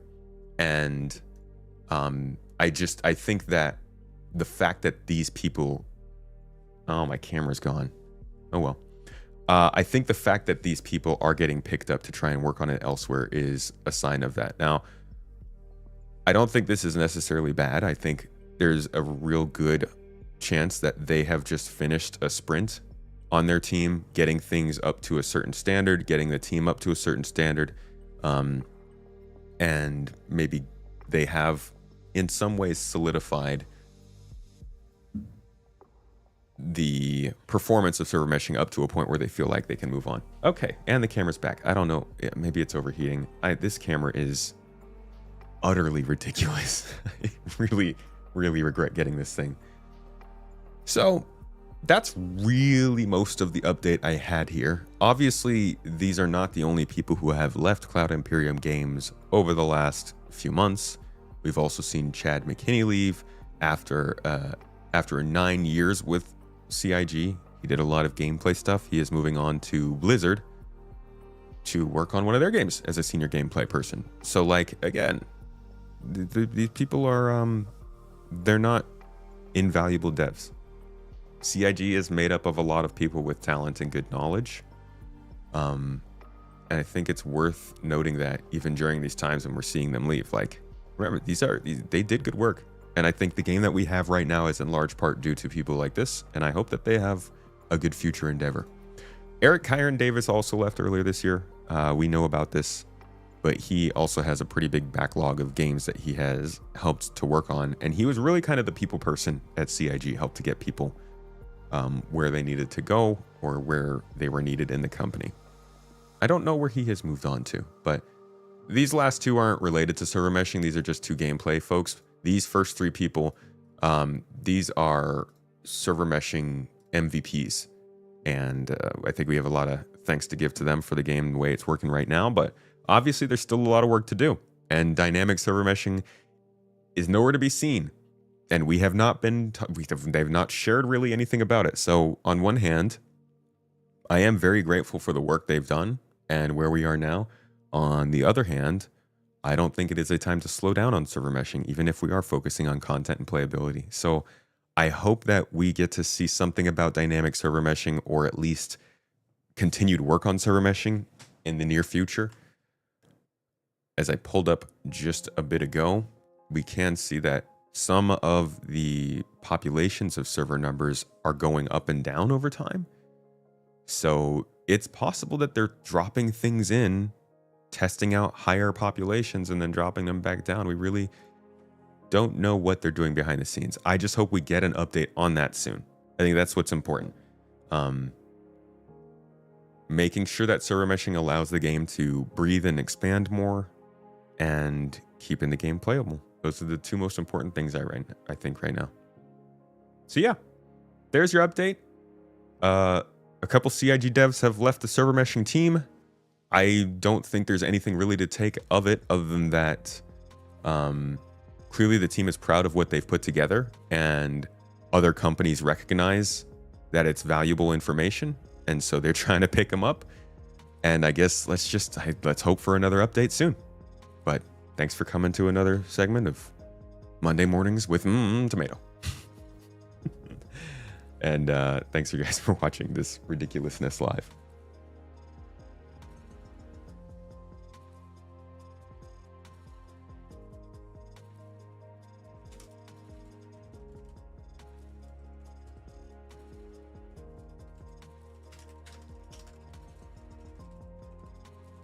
Piss poor Pete. How you doing, dude?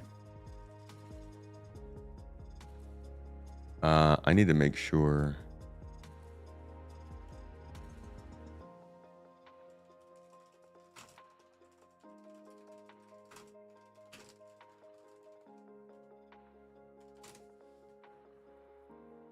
You've been adapting Agile for your own organization, so it's front of your mind.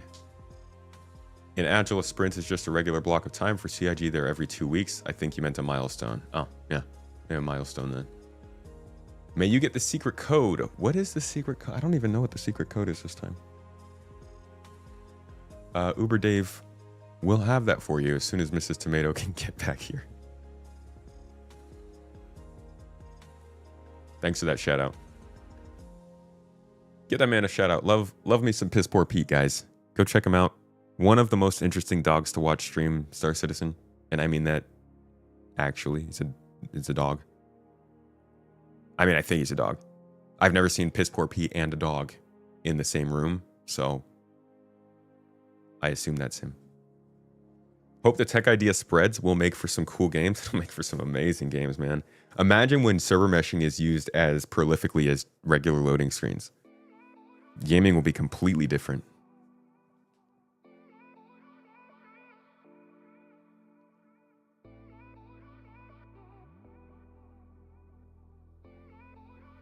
It kind of worries you that the MVPs who got us working server meshing have all left when it's really only halfway done. They have not all left. Not actually, so many of them have not. Just to go back to their video where they reported on their progress on it, you can see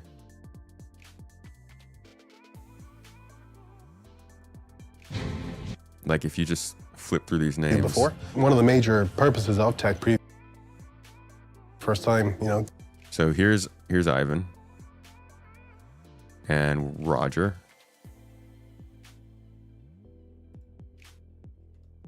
Look at the tech from. And there's George here. And here's Clive. How well. He is the most important. Okay. This dude, he is the one who would worry me.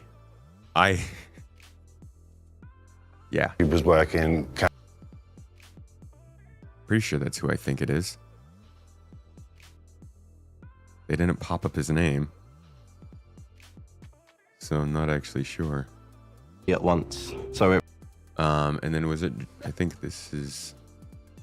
Yeah. So Jordan and Ivan here both showed up. They're the ones who've pieced, and Roger. David's still there. Alex. And like, these are just the people who want to get on camera. there are still plenty of people who are working on this. When I say these are MVPs, I just mean because they've done the work, you know? I think this whole team deserves to get recognition for what they've done. But there's knowledge that they need to leave behind and a team they need to set up before they do leave. And one should hope that they've done that. Dynamic server meshing isn't a whole entire new system. It's server meshing with adaptations that make it more dynamic. Would love to hear about it though.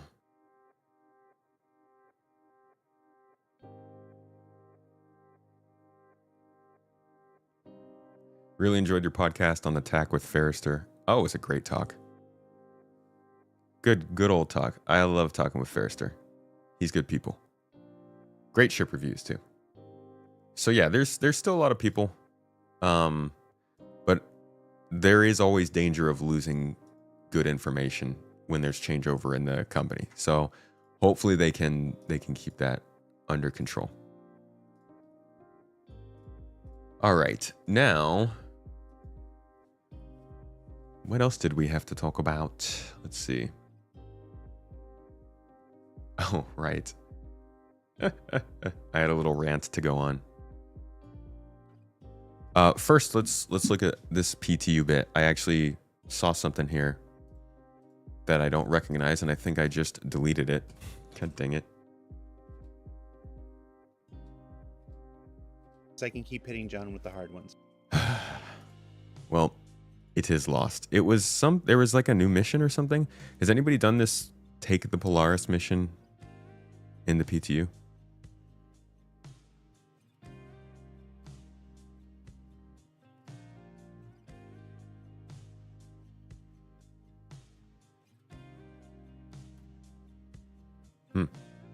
This sounds interesting.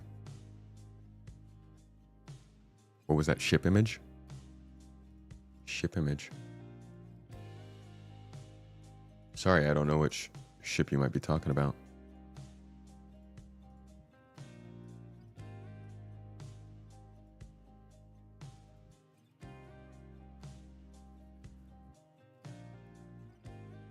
All right, so this thread is interesting from Vitaki on Reddit.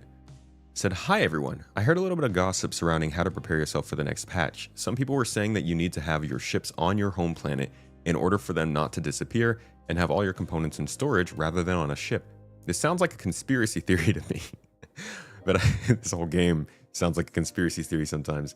But I've seen some nasty bugs, so who knows? Any help? Or anything else I should know?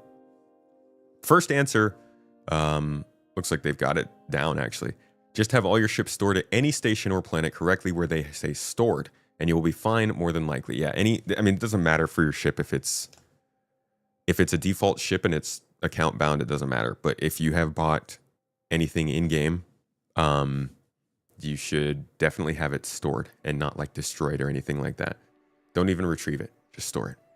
Or sorry, don't deliver it. Sometimes a new patch causes a ship or many to disappear in game if it was purchased in game. Any ship purchased with actual money will be present or can be recovered by CIG support. You may or may not lose any or all components you purchased, looted, or traded for in game. Yeah, components are just gonna be, you just gotta gamble on those still, unfortunately. There really isn't anything you can do to 100% keep them. All consumables will disappear and so will any commodities, like ores and drugs. So be sure to sell any commodities you have in the coming days since patch could drop anytime between today and next Thursday. Honestly, this might be one of the more important things to get figured out when it comes to playability. For all of the talk of playability, Star Citizen still has a very, very strong reputation of just wiping your progress every 3 months, and they gotta beat that. You can't have that. We gotta be persistent between patches. Sure, couple wipes here and there, like the big ones when something big is coming into the game, but they need to be like, they're getting so close to the point where they're like, yeah, you guys can come and play in casually. We're doing all this stuff to make it playable, but your average player is still going to be like, well, I might lose my stuff every month or every 2 months, and I don't want to play if I don't know that in 3 months I'll be flying the same ship that I just spent 2 weeks earning? So we've got to reach a baseline level of persistence here, and they need to set up a better expectations for players as to when they know they'll keep their stuff. That is possibly like the number one thing keeping them from a really playable game. It can play as well as you guys want it to, but more casual players still aren't just coming in to test the new stuff and try the new content. They also want to continue to play with their same character. But we'll see if they can do that. Again, this is the kind of thing that, man, if I could just get somebody to sit on a podcast and talk about this stuff. Ooh!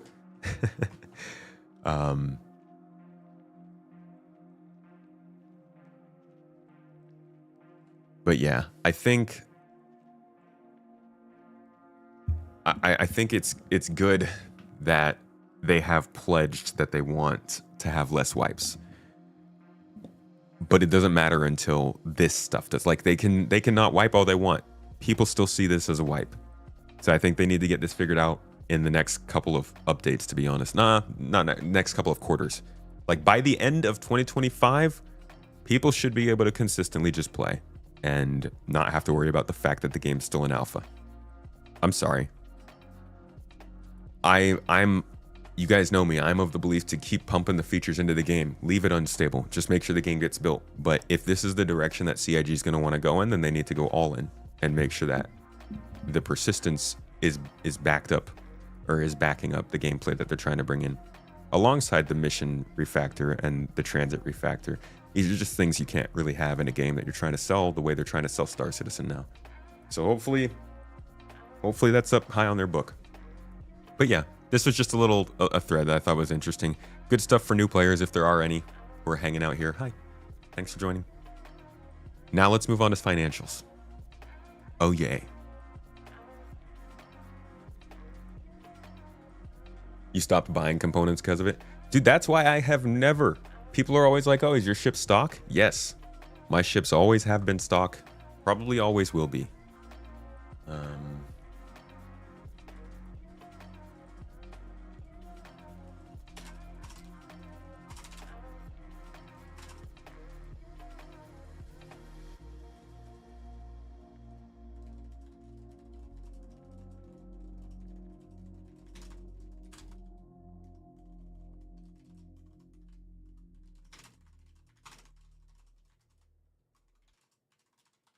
Sorry, just talking to editing.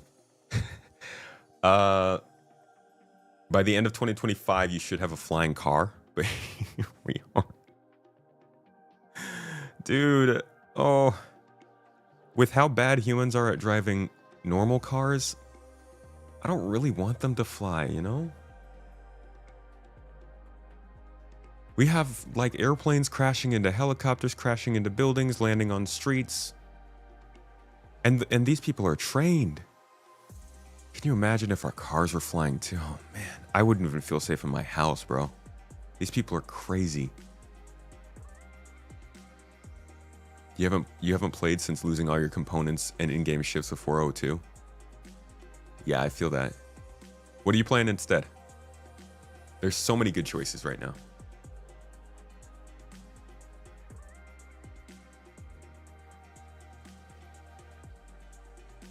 No way you're running around with stock QT drives or guns. I just can't be bothered to change them. You guys basically see 100% of the time that I play this game. And we're almost never in a position to just change components out. Can't wait to be involved in a crash on your fourth floor office because a flying car was texting and flying. You've been getting into Outlaws finally. Dude, I have that game. Like, I straight up, I'm pretty sure that, it's not, I don't think it's installed. No, I guess it's a video I was making. I have that game and I haven't played through it yet. I think I might start playing it when that new DLC comes out.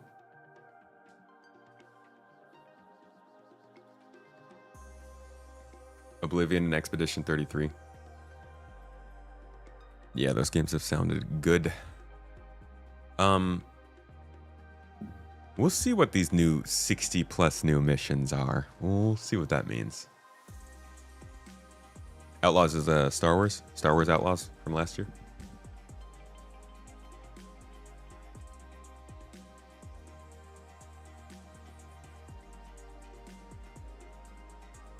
All right. Let's talk about money. Money. Actually, hold on. Where's that?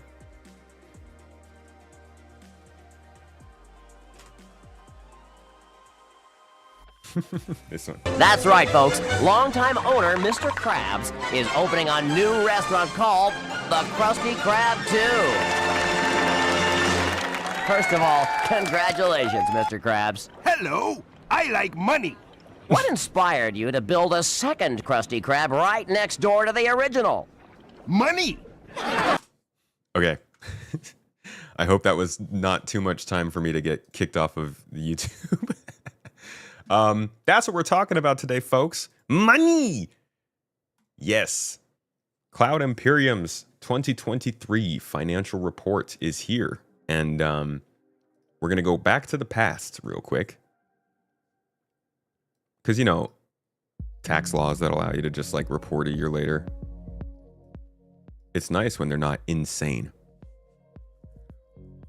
We are going to talk about how they did in 2023. Well, no, we've gone over this before a few weeks ago, but this is the more prepared version. So what we went over was kind of what's coming from the bank or the people, whoever, the Illuminati, I don't know. This is what's coming from CIG themselves as they have summarized it for us in more marketable, informative phrasing or something. Here's the forward. I'm updating our followers and community on the 2023 accounting. Consistent with previous years, we follow simple cost accounting rules without complicating adjustments like revenue recognition or intellectual property amortization. This is aimed at making the update straightforward and easy to understand. The accounting published here follows previous year formats showing income, net of sales taxes as invoiced or accrued, and costs as incurred. We add to this capital expenditure as spent. As usual, we aim to give more relevant details regarding how the income and costs are classified compared to what we would be required to do in published financial statements. The basis of this analysis remains the management account numbers that underpin the financial statements we provide to our auditors, upon which they perform their work for the annual audit. Okay, I'm pretty sure this all means like we've prepared the accounting stuff for you. Check it out. I'm not going to go through all this. We're going to pick and choose some of the bits, mostly just focus on these graphs. I'll drop the link for you guys in chat if you would like to check this out yourselves. But again, we went through this in detail on our own. And that was with drinkers with gaming problems. I don't actually know how to read this that well, and I'm not going to try to, but I will try to re-explain the kind of stuff that he was saying in terms of their numbers and why they are the way they are. 2023 was a very eventful year in the history of Cloud Imperium. Income grew again, up 9% to $143 million, with regular sales up 5%, subscriptions up 23%, and other income up 50%. The latter owing both to the acquisition of Turbulent and a change in our operations as we intensified development in the UK. However, our costs also grew considerably, arising from their income's up 9%, and people are like, they're dying. Brother. Arising from many strategic and tactical decisions that impacted during the year. Our costs included CapEx increasing 26% to $163 million, driven by increased UK-led development, dedication of resources to Squadron 42 to push to feature complete, excuse me.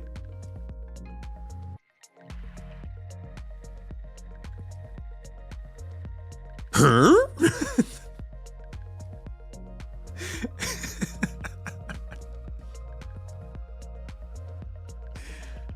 Oh, mother.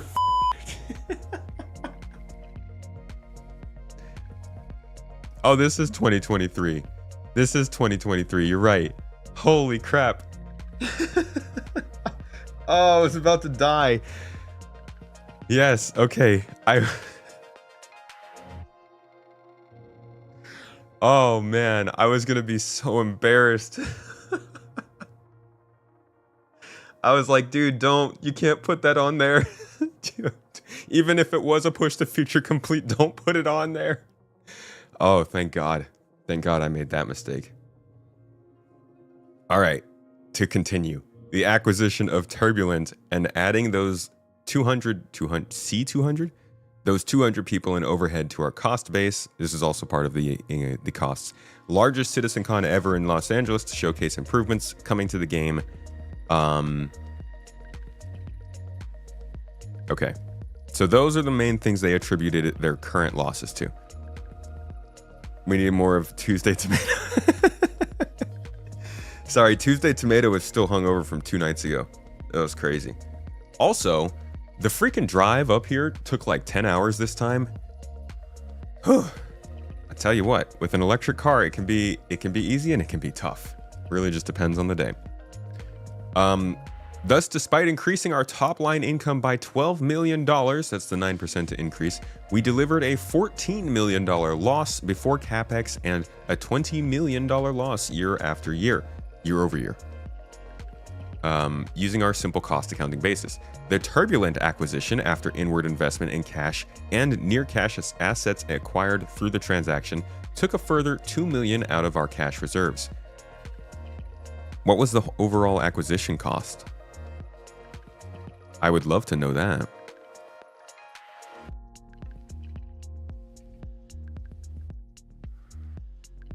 They're not saying the acquisition was $2 million, right? CapEx and investments.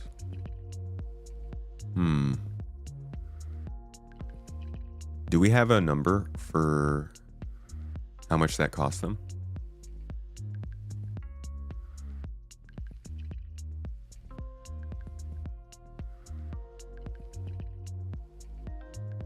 I'm not seeing anything.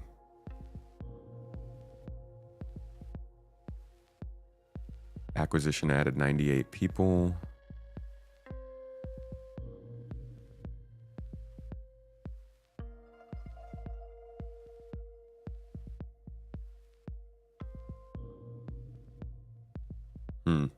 Would love to know how much it cost overall. If it was just 2 million, that's surprising. No shade to Turbulent. I figured they were worth more than that. Oh, that's right. CIG already owned quite a bit of the company, actually.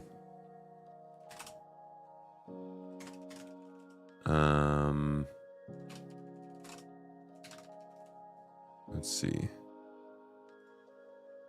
So in 2020, see, that's CIG. So in 2020, they acquired 25% of the company. So at this point, they were just buying out the rest. So it's going to be real hard for us to know or understand how much they're worth. But they're putting up revenues of 25 million, so.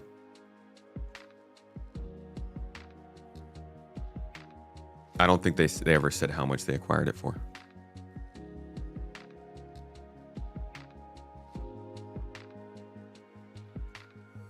So anyways, that was included there. The change in our worldwide operational setup did see a shift in the composition of our numbers, with the UK and Germany focusing on game technology and development, the US focusing on publishing and marketing, and Turbulent, hitherto run through the US but acquired through the rest of the world side of the organization, feeding into all these functions.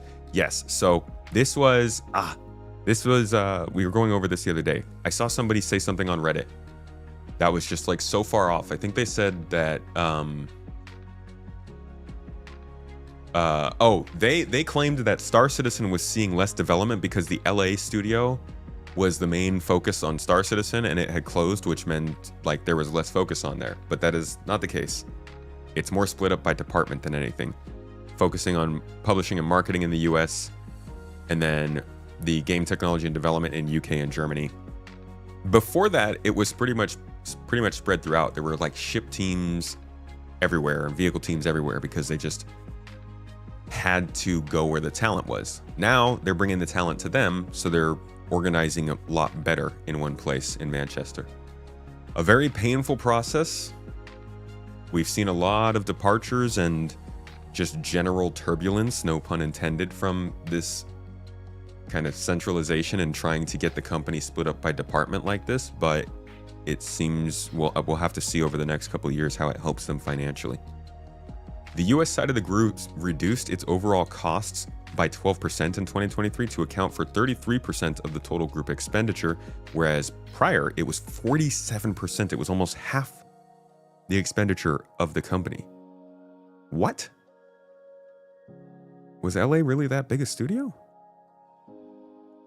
Whilst the rest of the world side increased by 59% to account for 67% of the studio in 2023, as opposed to 53% in 2022. Now, just real quick, looking at this little income sheet. When they first started, I think this is all in thousands. Yeah, so when we first started, it was $7,262,000. So $7.262 million in the first year, on to 29, on to 37, and it kind of stayed relatively flat up until 2019. And I know a lot of this was the pandemic, but I think a lot of this was also, this was when the game became persistent. And I think a lot, there were like we just talked about, how they really need to fix this whole losing your components, losing your ships in between patches. I think the game becoming persistent in some way back in 2020 was also a big part of people joining into the game more, spending more money on the game. Like, I think that this increase also has something to do with that, because we're seeing the same thing happen this year. You can go and look at the CCU game, and they're just tracking the funding. I mean, this is the same thing you can find on the website. But again, we're seeing a new, I'm not going to say it's a new form of persistence, but we're seeing a new jump in the technology that's backing the game that makes it playable in different ways than it was before. When persistence happened, suddenly you could buy your ship and see it next month. Anybody who was here before then knows how frustrating it was. But guys, we had a dedicated wipe to this game, wiping everything off your account every 3 months. Expectedly. There was never a 3 months missed. So it was like very much a testing environment. And I think that that change helped people get more into the game, just like server meshing is helping people get back into group gameplay. It's getting missions and stuff to be a little bit more stable, even though a lot of them are broken, I know. But like, people are having a better time in game because of the tech increase that happened, just like it did back in 2020. So I don't think it's a coincidence. I think we'll see possibly another big jump here if they can continue the momentum they got going. But you can see that it's really been increasing these last 4 years. But I think they need to get this subscription number up and the other income number up. Like, they really need to start chipping way more at this. And it does seem to be going up. Them cosmetics, though. All right, to continue, in 2023, we experienced another year of sales growth, with sales increasing by 5%. However, this growth was not as predicted or uniform, and probably unsurprisingly for a game being developed and released pre-alpha, but particularly with our development goals requiring us to introduce key new technology during the year into our live pre-alpha game. During the middle of the year, this created technical issues, many not of our making, which impacted on the gaming experience and customer engagement. However, the nature of our open development also forced and enabled us to solve many of the key issues identified, and we overcame them to finish the year stronger than ever, showcasing more new features we would soon be bringing to Star Citizen. Oh? Soon? I mean, we all know this.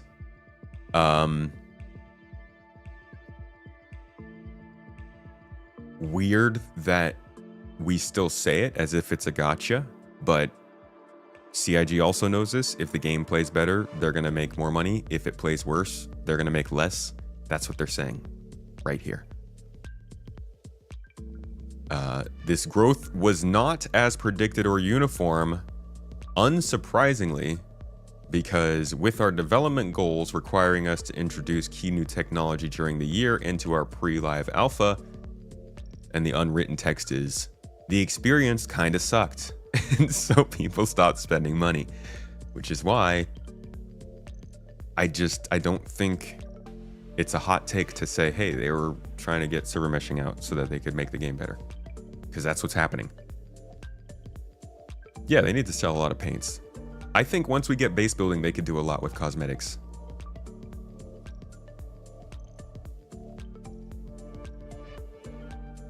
Continuing on, subscriptions rose by 23% to 6.5 million. That's pretty good for them, to be honest. 23% rise in subscriptions at this time means that they made a change that had a very positive impact.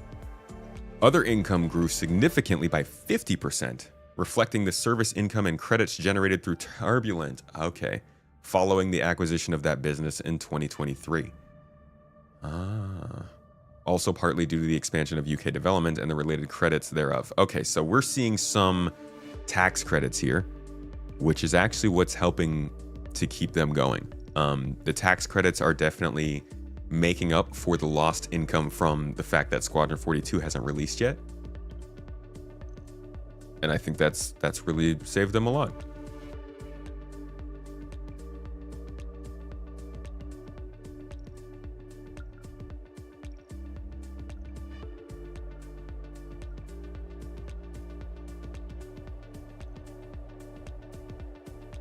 Let's see.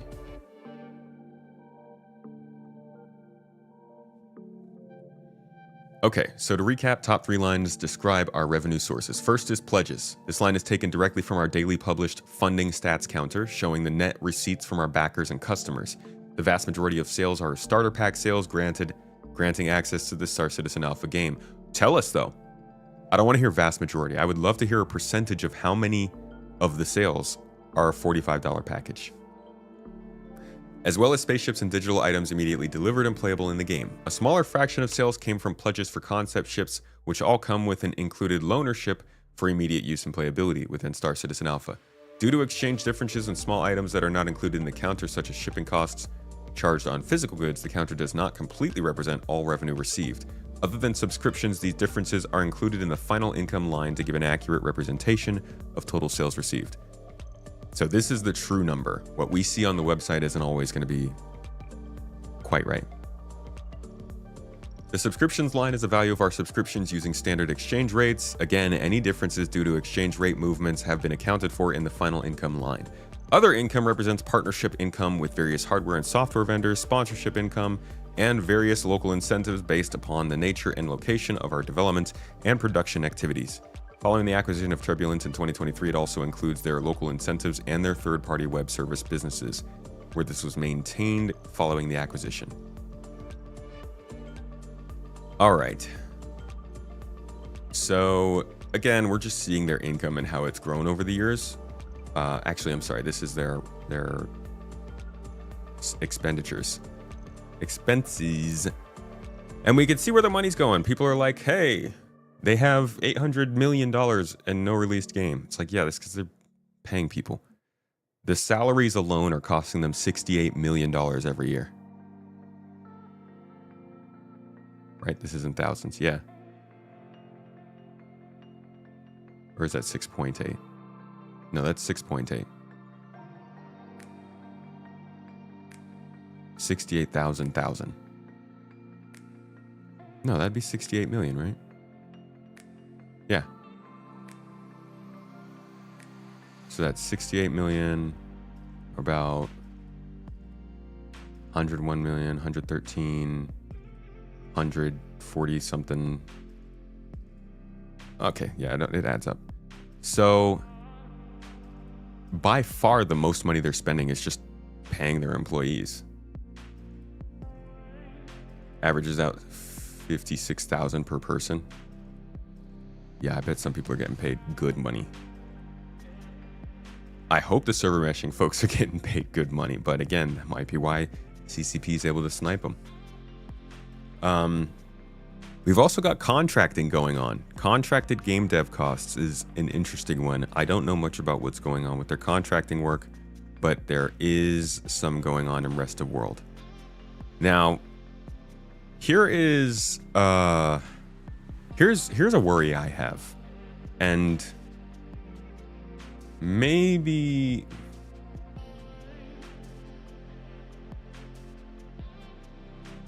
we'll have to see where this goes. I am I do kind of worry a little bit about CIG's status, and how much of their development takes place outside of the US, because I don't know if we're gonna see tariffs on video games published or made in foreign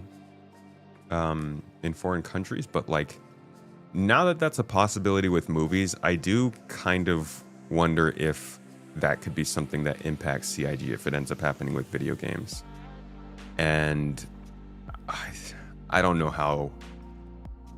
I can't even pretend to foresee how that might affect the way the game continues going. But that does kind of worry me because they're pushing their boundaries and their margins quite a bit. I don't know what could happen if we saw like the prices of ships and stuff growing by like 50+%. I'm not sure where that goes. So as much as it has helped them so far, I wonder if that'll end up happening. Anyways, this is really, I don't really have much to say about this other than that they spend a lot of money and they're clearly waiting for an influx from Squadron. Hopefully they can get it.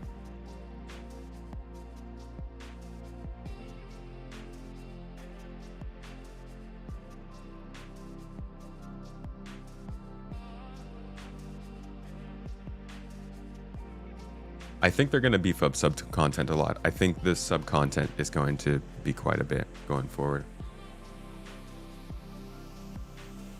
Might have to roll back Austin office and stay in Canada, Germany, and UK if it becomes a problem. Well, I mean, wouldn't it help them if they still had a studio in the US then?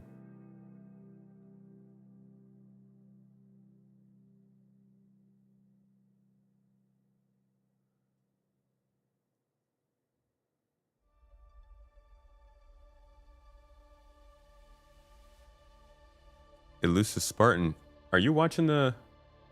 Are you back in the beginning of the stream? I'm like, where did GTA come from?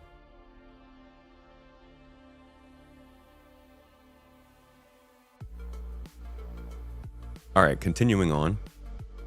As summarized, 2023 was a busy year for CIG. At the beginning of the year, we made the decision to move Star Citizen onto our Star Engine, so we could take it to the next step in its development and add and improve more features and content that we knew our community and customers were and are key to see realized, like engineering gameplay and control surfaces and the new quantum travel rework. Internally, we marked this as the end of the long prototyping phase we had been going through, and whilst not changing our open development philosophy, we recognize this change in our development focus as we further step on the roadmap to commercial release. Wait a second. That's kind of a statement there. These are all the statements I think we've been taking as unsaid but true. And they're kind of saying them out loud here.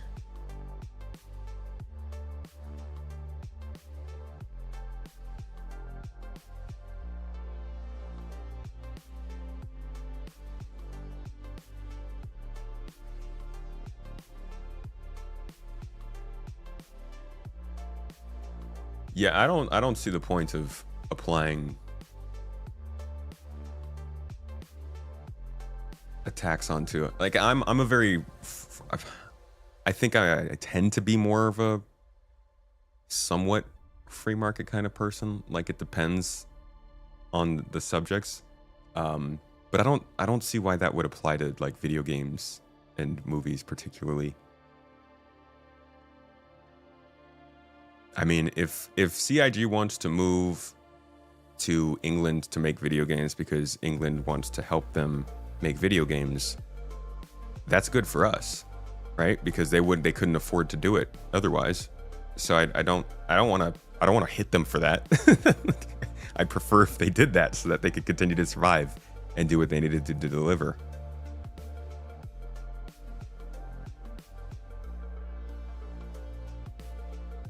SC and Squadron are cover-up story for Chris' actual plan. He's making an actual Phoenix in some remote hangar and will put a claim on Mars before Elon. If he's gonna build a real ship, I hope it's not the Phoenix, man. It's got to be the Herald.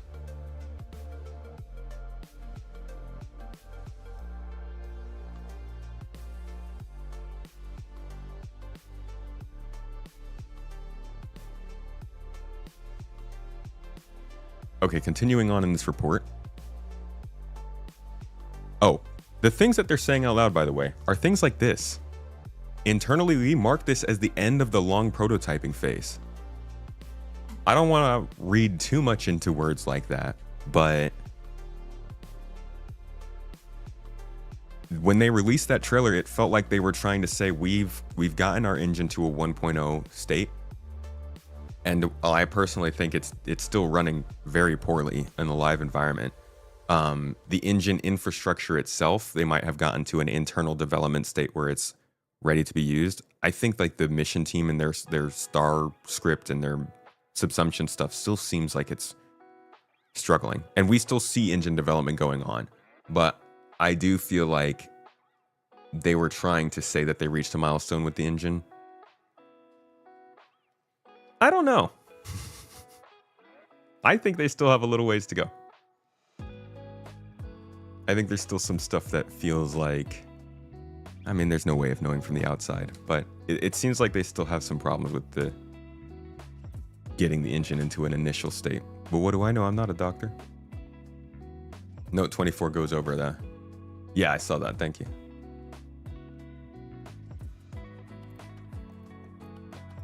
To your knowledge, tariffs only apply to physical goods, not services. So like, if we were to buy the physical games or movies, or if we were to buy the physical movies, whatever. We don't need to talk about that. As set out in my last report, he says, continuing on, we also made the decision at the start of 2023 that we needed to dedicate and ring fence more resources for our Squadron 42 game in order to get that game to feature complete by the end of the year. Again, a significant step on its roadmap to full commercial releases. Hitherto, it was all too easy to divert resources earmarked for Squadron onto Star Citizen to tackle live issues raised by our customers and community stemming from our latest releases. But this was at the expense of the Squadron development plan, so although an expensive commitment, the decision was taken to devote these planned and required resources to Squadron 42, in the interests of making solid progress towards our ultimate goals. Well, there it is.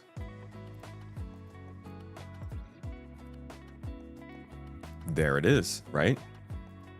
Basically, we were putting more resources towards Star Citizen than we wanted to. So we cut Star Citizen development to focus on Squadron. Personally, I don't really feel like that's changed over the last 2 years. I think that's still the case. I think maybe they've let a little bit more come back to Star Citizen because narrative got done with Squadron and stuff. But still definitely feels like a big part of the development is Squadron focused. Now, we do have, we had the big CitizenCon. No, 2023 CitizenCon. Where we had all the features and all the things that were going to be brought to the game over the course of the next year. And who knows when they made the decision and realized that that wasn't going to happen. I bet it was before CitizenCon even happened. They realized they needed to divert more to Squadron. But yeah, this is not just an expensive commitment. I think this is the really shitty commitment. I think they were in a difficult spot, and they should have devoted more time towards Squadron because Squadron is going to release better and easier and make them a lump sum of money that they've been investing into for a while, unlike with Star Citizen, which keeps giving them back returns. And I just think it was a mistake for them to do CitizenCon the way they did and put them in a position where they had basically, like, they haven't released maybe 40% I think I still have the page that was tracking that. What was it?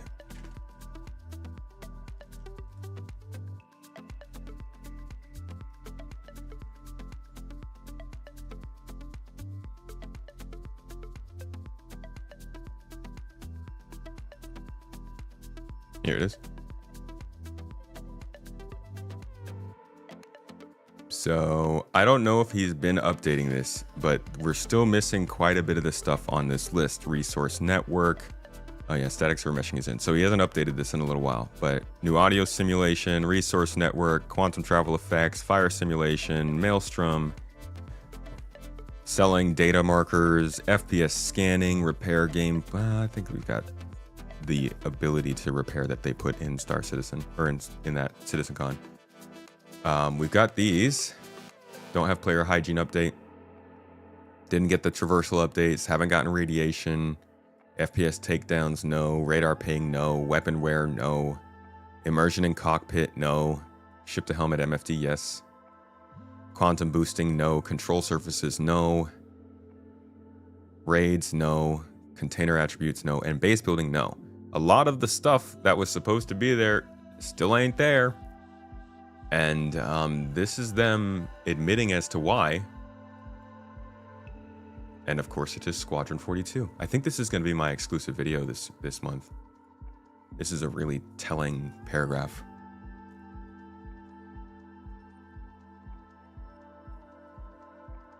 Additionally, also as referenced in the last report, they completed in July 2023 the acquisition of Turbulent, whom we have worked with for over a decade to provide not just the online customer and platform-focused web services technology and support that we had initially engaged them for back in 2012, but to also tap into their game development talents that we had more recently grown with them and now brought in-house through this transaction.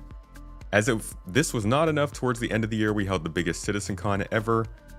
We all know about that. This goes to explain the 26% increase in our expenditure, including CapEx over 2022, with all cost categories up on 2022, except for CapEx. You guys think that the 2024 CitizenCon was cost less than the 2023 CitizenCon?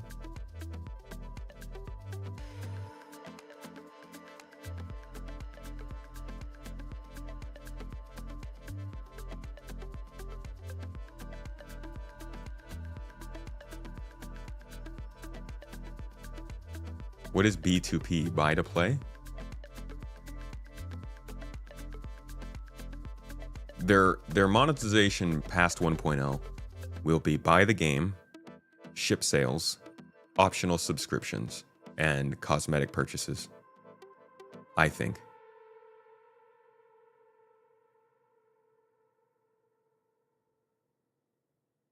And then also like game sales.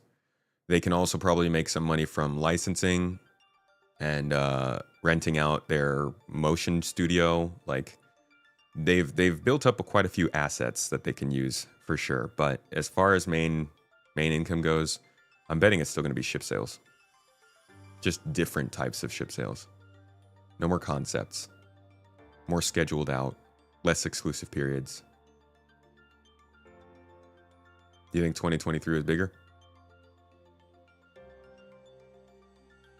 Salaries and people grew also as the acquisition of Turbulent took them over 1,100 people to its peak before settling down to 1,085 by the end of the year. Overheads, now reflecting almost full costs in our rest of world locations in which we added Turbulent, also grew significantly and only contracted game development.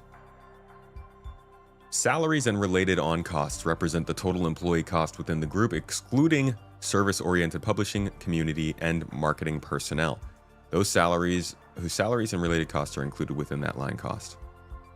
This shows that salary costs increased markedly outside of the US at a 44% increase, representing both a growth in UK development and through the second half of the year, all development and related costs incurred in Montreal, Canada, following the Turbulent acquisition. In contrast, US salary costs decreased by 20% following a 30% reduction in the US development headcount during the year. Hello, Mrs. T. Welcome back. Thank you. Very nervous. It's airless. Thank you. Tomatoes thrive in a vacuum. Other group costs include expenses for studio operations such as office rental, maintenance, travel, accommodation, IT, and other costs not included in other cost categories.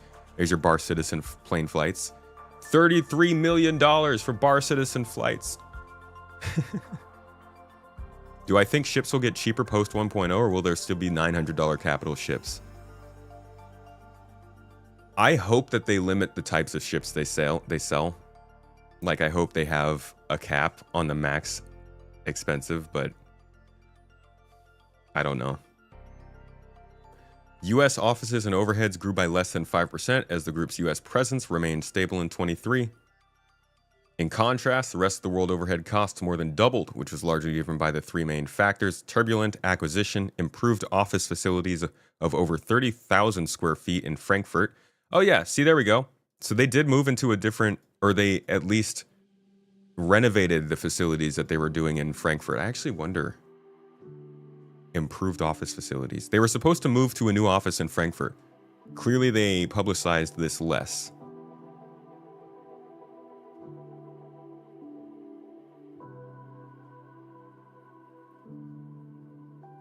Do you think they will sell a UEC? Well, they currently sell it. I don't know if they still will. I mean, I expect that they still will, but I think that's a lost cause. It's just devaluing it. The same, only more so with respect to Manchester, to which we added an additional 35,000 square feet floor during 2023 to accommodate the planned growth expected there, for what is now by far the largest office in the group and the hub of our development operations. All right, contracted work. 112 million for contracted work. Publishing and operations. From July, the acquisition of Turbulent added 98 people in this area of business, now employed but supplying those services that were hitherto invoiced to the US. The CitizenCon event in Los Angeles, attracting over 3,000 people to witness the unveiling of Star Engine, and showcased what was therefore coming shortly to the Star Citizen game as a consequence. No, it didn't. It was not therefore coming. It was allegedly coming and it never came. It wasn't therefore. We're still missing so much of that stuff. Boo. Give us engineering. Give me the freaking quantum travel rework, please. Oh my god. It should not be surprising that the spend category is increasing as our game reaches a wider audience. Despite, from our perspective, it only just getting out of the prototyping phase, it is essential for us to support our expanding community and customer base while ensuring player engagement in the rich environment we are in the player development and player engagement in the rich. All right, these costs represent insurance. These are general and admin costs, insurance, accountancy, and other professional and legal fees not apportioned directly into the cost areas identified previously. These costs increased by 1 million to 2.6 million in 2023. And here is the overall look at like a just graphical breakdown of these costs. You can see how they have also ballooned. Honestly, they've been increasing more consistently, I think. Slightly exponential, but more linearly than the funding did. The funding was fairly shallow up until 2020, and then it started to increase like this. But yeah, their costs have gone up quite a bit over other things. And I think it's worth remembering these costs also include like the server costs. Most companies developing games don't have to pay for this much server infrastructure during development. It's pretty crazy.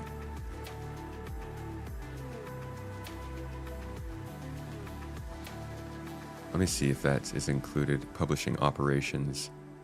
Running the game, deploying online services, and providing customer support also includes the cost of running our platform, publishing, data hosting, and server costs. It includes sales collections, customer liaison costs, and the cost of our marketing and community events. 33% of growth in this category, leading up to $40 million. From July, the acquisition of Turbulent added 98 people in this area of the business, now employed, but supplying those services that were hitherto invoiced to the US. CitizenCon event in Los Angeles. Right, we already read this. Marketing and publishing costs continue to be run through the US, which accounted for 65% of the spend in this category. Should not be surprising that the spend category is increasing as our game reaches a wider audience. We read this. Why am I reading this again? I just wanted to get caught up on it.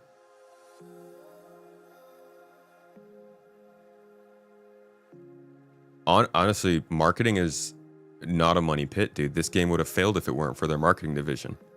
You can't say that they don't do a good job of marketing. Dog, I honestly, this company does one of the best jobs at marketing I think I've ever seen. The fact that people are playing the prototype game means their marketing is really freaking good. Probably too good. Like, their marketing has outpaced the game, for sure. Squadron 42 is like a paid demo of Star Citizen at this point. From the marketing point of view, it's not for generating income, it's for hooking people up on SC. Oh, I think there's a lot, I mean, you might see it that way. I think that they definitely have, they are really passionate about Squadron 42. Oh, there's definitely deceptive marketing. Saying playable now when the game is not playable is ridiculous. It's unbelievable. They would put out actual ads for things that were like brand new and broken. Yeah, I agree with you there. I don't agree that like the marketing is a pit. This project would have died in like 2015 if they didn't have a marketing division and they didn't do what they did. Gotta remember, marketing is also going to include, I know this isn't included necessarily here because they say it comes from theirs. Actually, no. Subscriptions income is included here. Marketing also includes things like Inside Star Citizen Live, some of these official Spectrum posts. That's marketing. Maybe not the official Spectrum post. I don't actually know. I guess that if the post is coming from like all this kind of stuff, this is all included there. So yeah, some marketing like trailers is annoying, but these posts are also a huge part of keeping people engaged, letting people know that there's a new ship out, letting people know there's an event going on. You can't just skip this stuff. Marketing things that aren't existent isn't good. Most of that went to Squadron. How much pre-2022? Would it be fair to say Squadron is a $600 million budget so far? I don't think it's possible to know how much any single game costs to make because they build each other.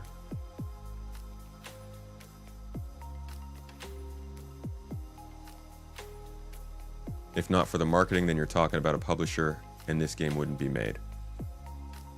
CIG's marketing on how effective it is on targeting a target audience is on level with old Blizzard, Rockstar, Polyphony, Digital, and other devs who know their customers. They know their freaking customers well, dude. The release of the Atlas, they had people foaming. CitizenCon is marketing, yeah.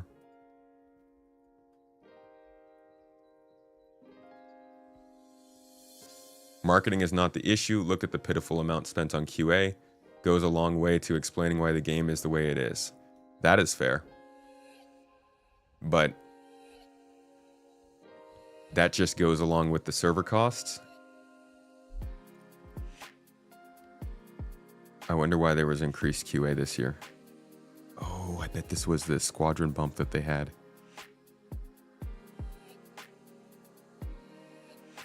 They could definitely spend more on QA. But my take is like, don't explode on that until, I mean, I might be terrible, but use the community for that. As long as you can. Use the community as long as you can until you're testing more things behind closed doors, and then bump up QA when the game is more stable and able to support that. At the end of the day, like, I think my own commentary here also treads a fine line of like corporate evilness. But as far as a business goes, at the end of the day, you gotta stay in business to make the game. I just think that and that's not like, I'm not trying to excuse bad marketing practices, more so just saying, I hope they do whatever they can legally and in good conscience to make this game happen. Like moving your operations to Manchester to get tax breaks. You can do that, do it. If you can benefit from the community doing QA, do it. We just kind of suck at QA. Where in this report do they identify what they spend on Squadron versus Star Citizen? Do they say that anywhere? I think they said right.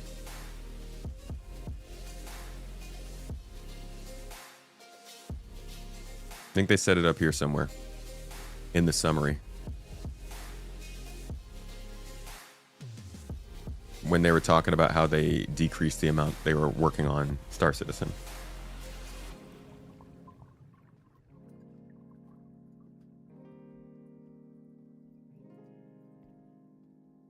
Yeah, don't have to pay that much if you have people willing to test.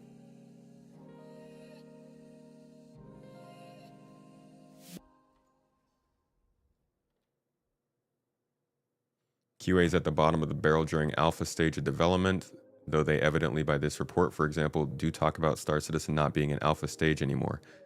Yeah, so I wonder... Well, I mean, it looks like QA actually took a pretty big bump up. They were at 1,100, 1,400, 1,400 for 3 years, and then they jumped all the way to 2,600. So they did take a pretty decent step up in 2023. I think what would be interesting now is to see how much it grows in 24 and 25. They're getting closer to a Squadron release. They're trying to make the game more stable. Let's see if they do end up putting their money where the mouth is next year. Yeah, the red is Q&A. Unless that says G&A. Is that G&A? Is G&A a thing? Oh, it is. General and admin. That's not even Q&A. It's a G. It's literally a G. I just assumed that I was stupid, and why would they put G&A there? I also was thinking to myself, why is Q&A broken out from the rest of development? But this is why I told you at the very beginning, folks. I'm not a doctor. Don't entirely trust everything I'm saying here. So yeah, I guess you can't really tell how much Q&A is compared to other things going on. What we can say is that general and admin did go up this year, or last year, or 2 years ago. It's supposed to be QA, not Q&A. Yeah, you're right. Quality and assurance. I'd like some quality and assurance, please. Assure me. Moving on, we've got the head count. I guess here we can see Q&A broke out, or QA broke out. No, we actually can't. It looks like they don't break that out completely. But we see that they started with 13 people all the way back in good old 2012. And they grew pretty consistently up until 2023 at 1,000+ members. Again, I'm not a doctor, but I think this looks fairly healthy. I mean, I like colors, so that might be why. Oh, I'd love to do a documentary on this game. I think I'd need some help, though. There's a lot about this game I don't know. Nobody knows everything about this. It's too much. Too freaking much.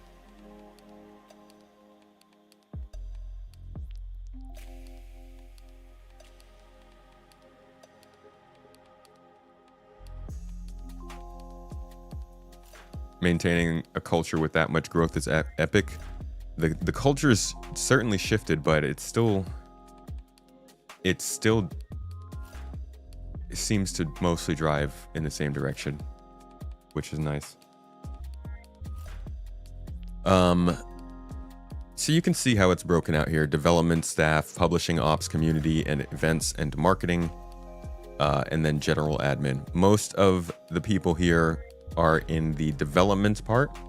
So as of most recently, you can see that their development in the rest of the world is 580, and in the US it is 58, and in Montreal it is 86. Comparatively, we can look at publishing and ops, which in the US is 126, In the rest of the world is 56, and in Montreal is 98. So by far, most of the staff are involved in development, and by far, most of those developments are outside of the US. I think most people do assume it's a US American company though. Like America based. I think in general, yeah, you can see that for basically after 2013, the majority of staff, no, I'm sorry, after 2014, the majority of staff was based outside of the US. And that has never changed since. You think of it as more British? Okay. I mean, you go into the game and every single person is somewhere from the UK. There's no other accents in the future.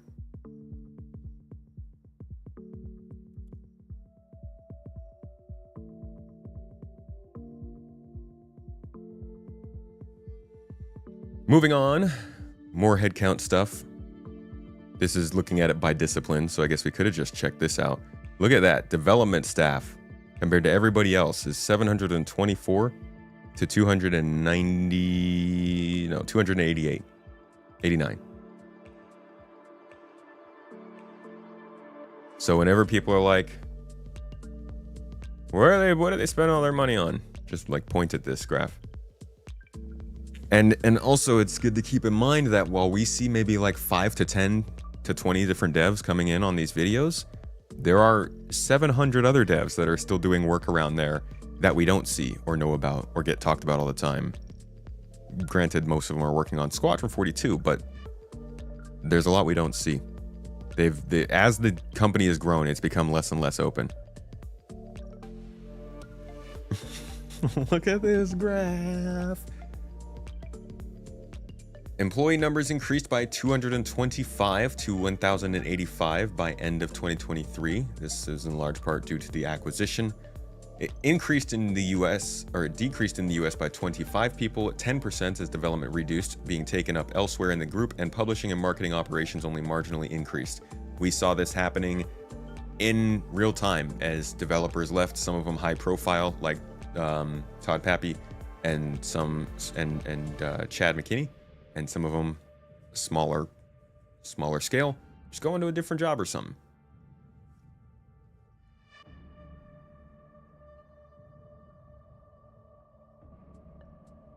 Here's their overall cumulative net position.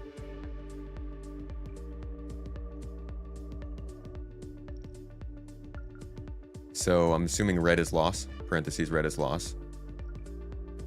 So every year they've been positive. This is the first year they've been negative, but it was also the first year that they did a lot of that stuff. Something else that's also included in this cost besides the Turbulent acquisition is that they listed one of their offices as a liability, basically saying we're going to earmark about $9 million within our own budget and say this is a loss because we expect that at some point in the distant future we will spend $9 million to refurbish this office to get it to the state at which it can be sold to a new tenant. So they're kind of taking on debt to say that the building is going to be finished later. It didn't actually cost them money, just on paper. But that also added to this loss this year. So that, plus that Turbulent acquisition, I think definitely pushed them into the red for the first time. But their cumulative net positions after investments, it does say is at 42. So still a lot. Oh, I see. This is their cumulative net over time. So this is their bank, I guess. Slowly has been growing over time. This is the first decrease, but honestly, I think they take that into account for Squadron.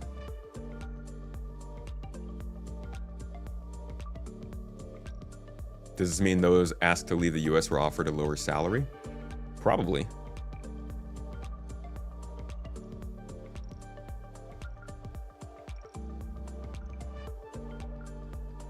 I would imagine. I mean, I know Manchester's expensive, but I'm guessing it's not as expensive as LA and maybe the suburbs around it. I think you're also, because of like benefits and things, it's different payment methods. The tax breaks also make a difference. So who knows?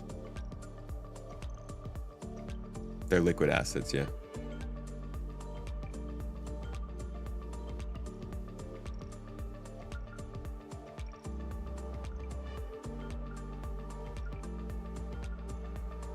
Right, you're right. I'm sorry. They're all a loss in principle, due to the investments coming in. But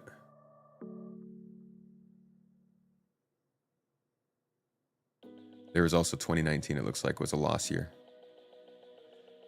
Yeah, I guess so. If you're going by just their net pledges and just the business they're doing, they were making loss up until 2020, which again, that was the year that we saw that big increase in player count, in people buying in activity.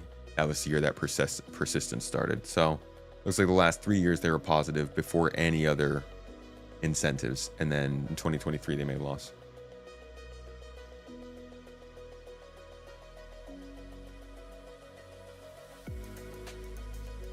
I did not make the beat that just ended, no.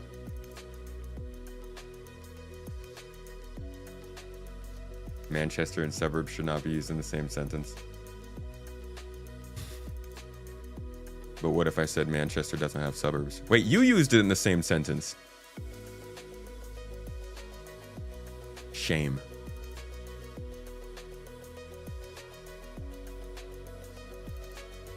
In 2023, the group made substantial investments in strategic and tactical areas to progress towards its mid and long-term objectives. The acquisition of Turbulent was obviously part of that. 2023 was a year where we expended some of our cumulative reserves to accelerate and further our business. So they're reinvesting in their business basically in 2023. Well, that's what they're saying. That was their thing. This investment bore fruit in the latter part. It's an oxymoron, I see. This investment bore fruit in the latter part of 2024 when we released Star Citizen 4.0, which included the initial phase of the server meshing technology. We demonstrated at the 2023 CitizenCon, but this was at the expense of regular releases throughout the year, and whilst it allowed us to end the year well, sales were only comparable with the prior year. At the 2024 CitizenCon in Manchester, we were also able to demonstrate the roadmap and plan for what we will believe will be the 1.0 version of Star Citizen. We also showed the progress made on Squadron 42 by playing through live a chapter in the game and announcing a 2026 release date. Yet all these factors require investment at a time when the macroeconomic environment is unfavorable, and the games industry is demonstrating it is not immune to those economic headwinds. Thus, 2024's results, when released, will showing some cost rationalizations as we bed in the changes made in 2023, will follow a similar pattern.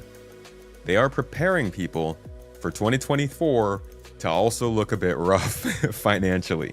And you know what? I see it. It was a similar kind of period. I mean, to be quite honest, I think 2024 was a worse response to expectations than 2023. If you eliminate that fourth quarter. CIG, y'all really need to hit us with more than the fourth quarter. Which this year they've been doing better at that. I think this year will definitely be a lot better than the last two, because they have way more things to release. They're really getting at the crux of the issue here. If they release stuff, they make more money. Whether it's updates, content, reviews, ships. If they release stuff and the game is playable, they end up making more. And I think that's what they're banking on for this year.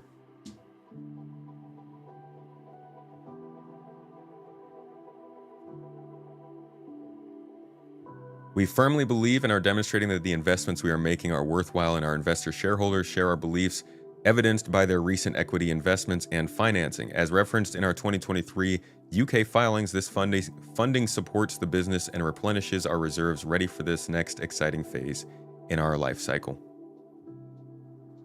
So 2023 involved significant expenses, and similar costs are expected in 2024.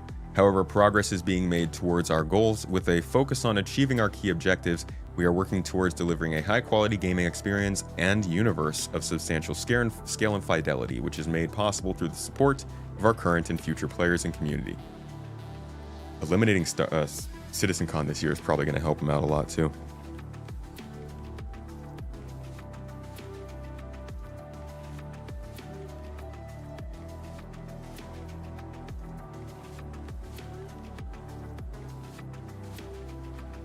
PTU has things like extra logging and stuff.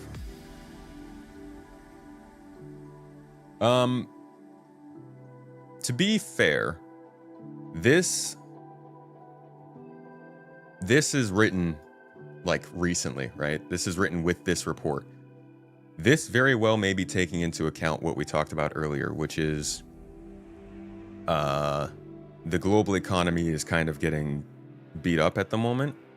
And I mean, the gaming industry has not been left on the wayside of that. I think there's also possibilities that like financially things slow down in this year overall.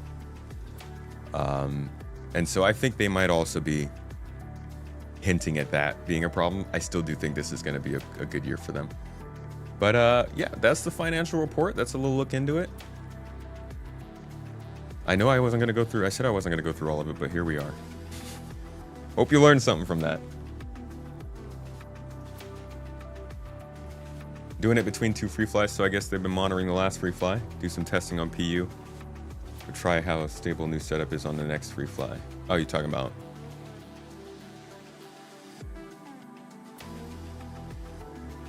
F? Did you lose the chat, Anansi? Okay. Last thing.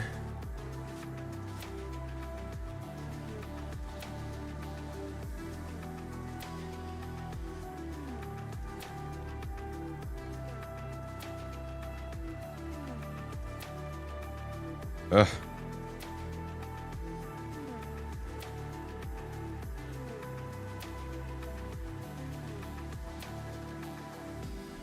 Jeez.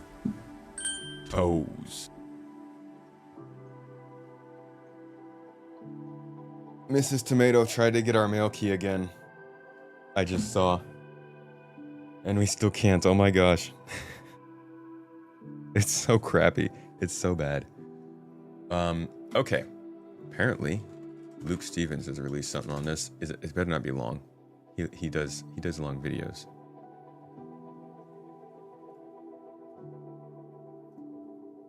Not on his main channel.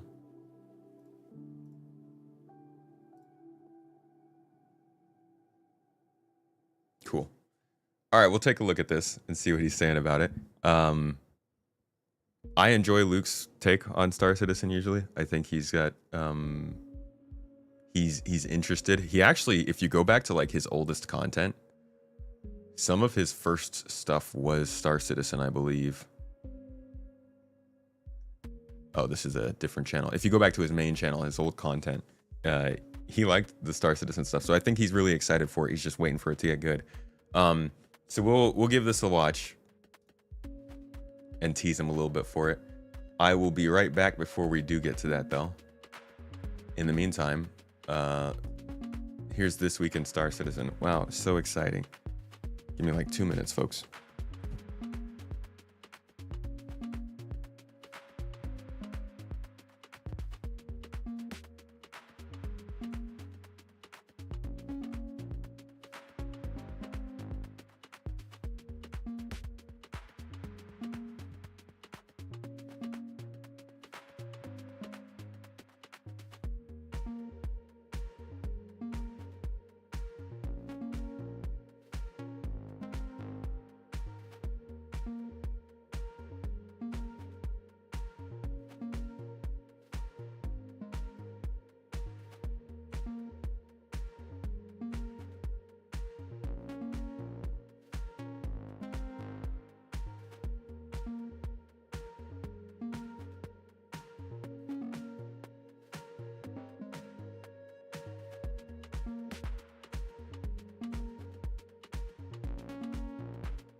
Hey y'all, I just got secret code news. Mrs. Tomato is going to be in here to drop it, but I believe it's so many toes.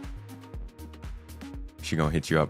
Secret code. If you are still getting into our giveaway, if you are here, when we hit those goals over there, if there's not a giveaway going on, we usually throw up a couple weeks giveaway for a game package or some ship. This time we are giving away, I believe, a cutter game package. And you can use that secret code to get a few more entries. You guys also over on Twitch, you can use your Twitch points to get more entries into that giveaway. The Poets, thank you for the sub, man. 21 months of the subbing. 19 is old enough to drink in Canada, so let's party. Well, it's 21 months overall, so we can drink in America too, buddy. I'll take a drink to that. Thanks for hanging out, man. We got to meet the Poets over at the 2023 CitizenCon we were just talking about. Hey, the chair sucks, okay?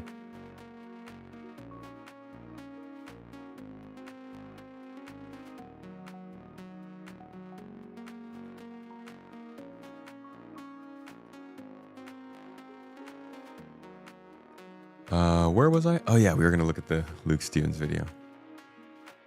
All right, your man Luke looks like he just did a little reaction on his live channel to the funding stuff. Now, I'm a fan of Luke.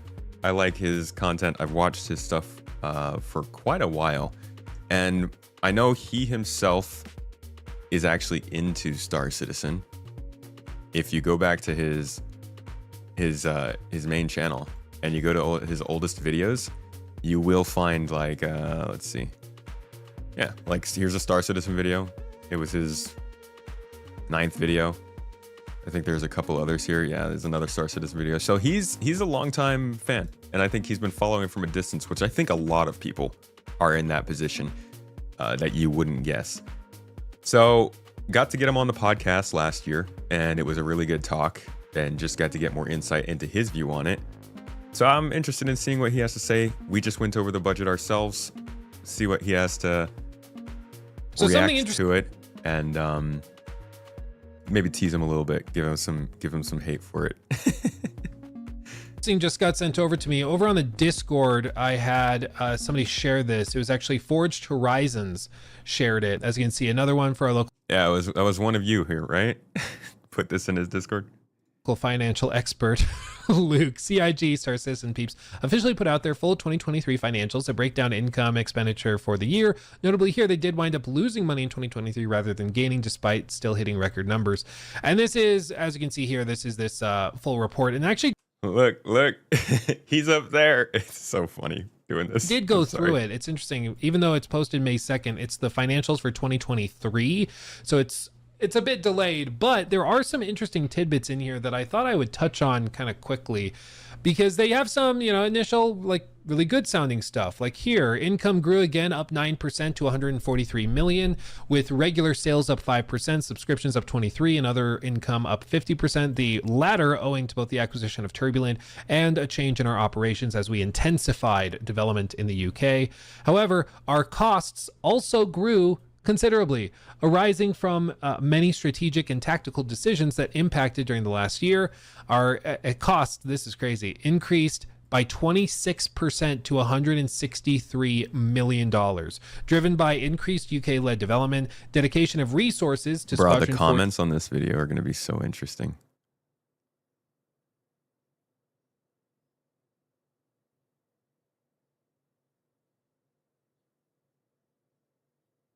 Hey, it's Stardrum.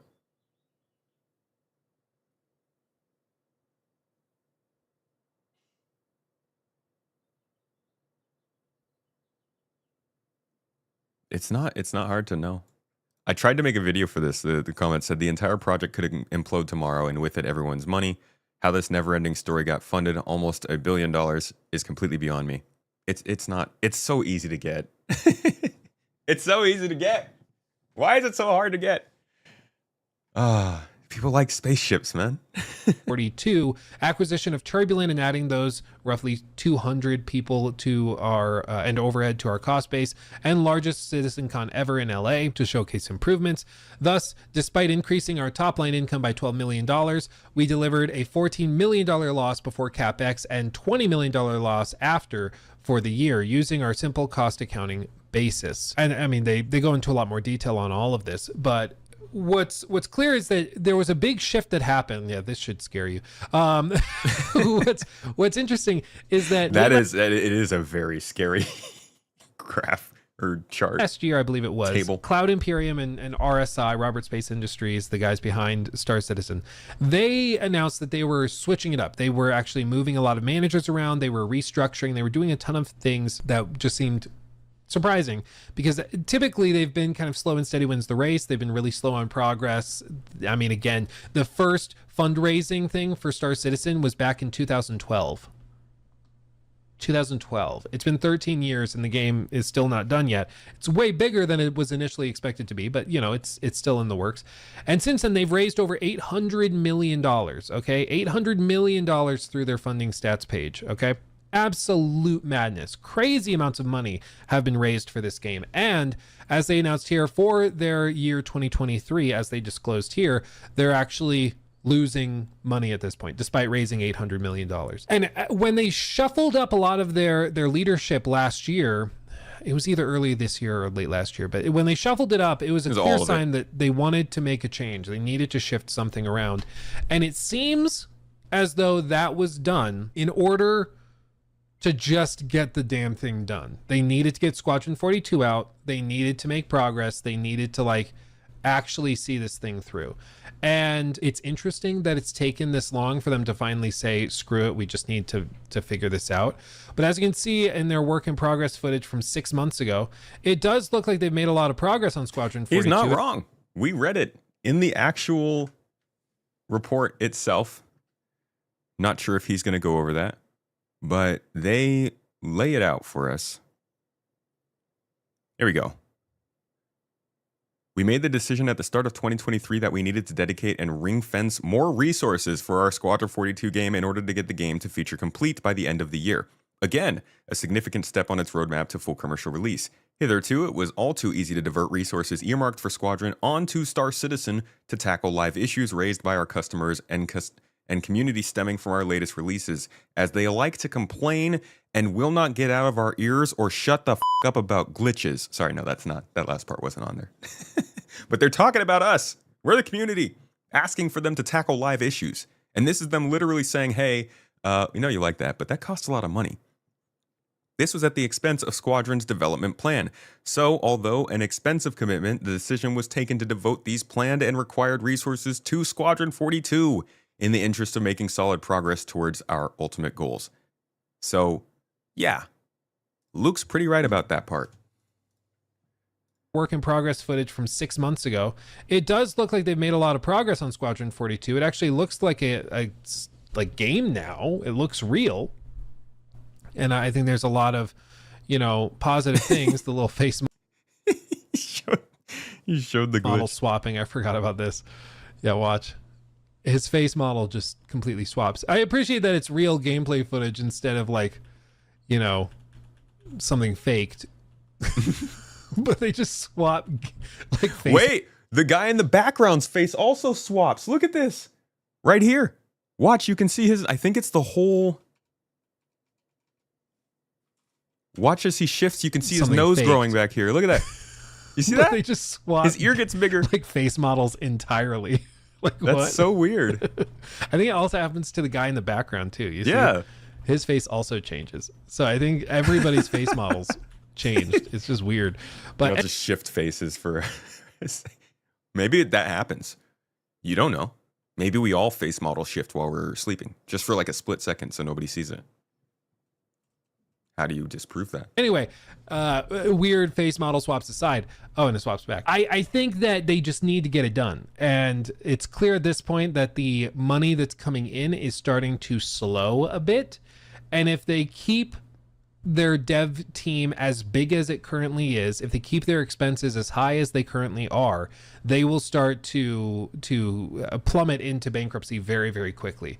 The further out you extend and leverage, the easier it is for things to fall apart. The old example that my like finance professor, Professor Sanning, always gave was, he was like, if you're going to try to keep your arms taut, you keep them close to your body, right? Like if you're going to try to brace up against, two walls and you're between the walls and you just want to hold yourself up, you're going to go like this, use your elbows and keep it close to you because you're not super leveraged out there. It's closer to your body. It's easy. He's like, if you hold something like your arm straight out at your side, it doesn't take a lot of weight or force to pull you down, to pull it all the way down. Because once you overextend, you're over leveraged, a little bit of weight can tear you down real quick. And that's what happens with a lot of companies, is that they expand too quickly, they expand like crazy, and then things go bad for a year or two, and they can't pay everybody's salaries, they can't pay for the leases, everything just implodes because they extended out way, way too far, and they became really weak as a result. And I think a similar thing has been happening with CIG and with RSI just in general, with all of the stuff they've been trying to do, is that they've expanded a ton. They've made acquisitions like of Turbulent.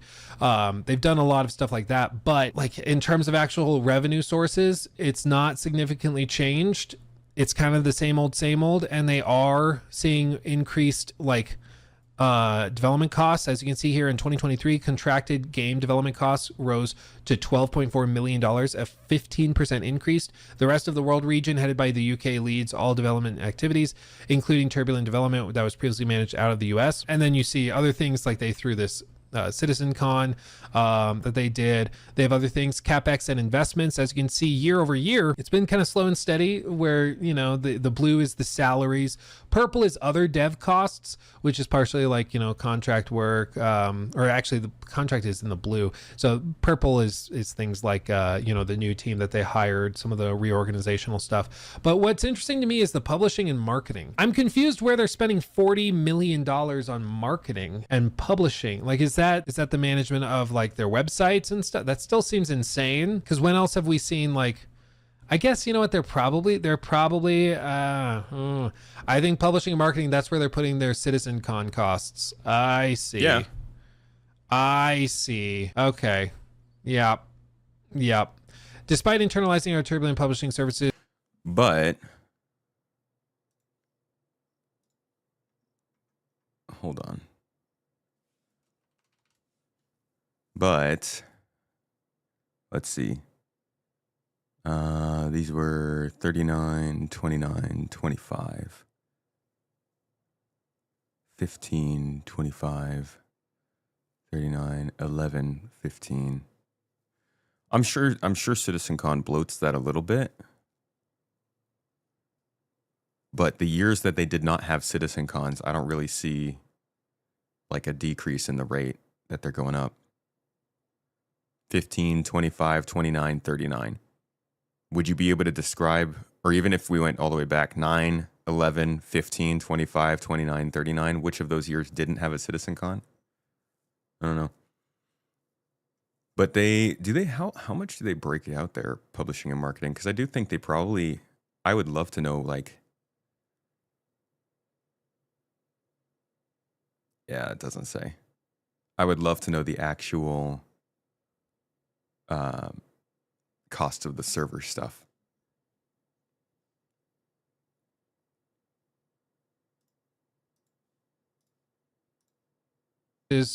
through the ROW from July, the bulk of our publishing and marketing operations continue to be run through the US, which accounted for 65% of the spend in this cost category. It should not be surprising that this spend category is increasing as our game reaches a wider audience, despite, from our perspective, it only just getting out of the prototyping phase. It is essential for us to support our expanding community and customer base while ensuring player engagement in the rich environment we are developing. Therefore, we continue to prioritize investment in our servers, platform, community tools to enhance the Star Citizen experience. So maybe publishing, they're also considering server costs, because they say they mention server costs in the same discussion as all of that. Publishing is basically everything they do as the publisher. So CIG is the studio or the developer, and Robert Space Industries, RSI, is the publisher. Sorry, I realize my camera's been covering it, but maybe that's That's partially why it is, but yeah, that's a huge chunk of their spend. Like it's 40 million for that. Only 70 million of their annual costs are for salaries paying for employees. So maybe they're putting that in there, like servers. I don't know. You'd think that that would be in other dev costs. I'd have to see it broken down a little bit more. As you can see here, general and admin, they say that this here includes capital expenditure for hardware, software, fixtures, fittings. I want to go back to something he was saying. I was going to see if he was going to go deeper into it. I think there's a little bit of context missing from earlier on in this video, talking about kind of their losses and how things are progressing. I think a lot of what's going on with CIG right now has to do with the fact that Squadron has taken a while to release. Not necessarily that they're reacting and rushing it. More so, I think they set this a deadline similar to this back in like 2019, 2020. I think it was around that time. Maybe 2020 threw them off a little bit, but I do think that they were probably planning like a 4-year plan from that point, just based on like the way that they were doing their investments with companies. But I might be wrong about that. I do think that funding wise, it's not so much that their money is slowing down, just that their expenditures are rising. And really, in large part, I think that's just because server meshing took a while. So the game could not be in this sort of phase that we're in right now. Imagine if we were able to hit what we are at right now in 2021. Game would have gotten stable. They could have focused more on cosmetics, on linking cosmetics to these events, on building in more of that stuff. Obviously, with base building, or with server meshing, they could have focused more on base building. Overall, I think that they just, again, bit off more than they could chew. Had not great expectations set for the community. Server meshing took longer than they wanted, and Squadron took longer than they wanted. And so those things both have led to less revenue generation that they thought, as they were trying to increase their expenditures by hiring more people. So they were scaling up for the company that they wanted to be. They got the new studio, they finished the motion stage, all this stuff, but the game that they were developing did not meet that call at the same time. So they're a little bit behind, I think, on the income generation they wanted. That's kind of my guess. I'm not sure.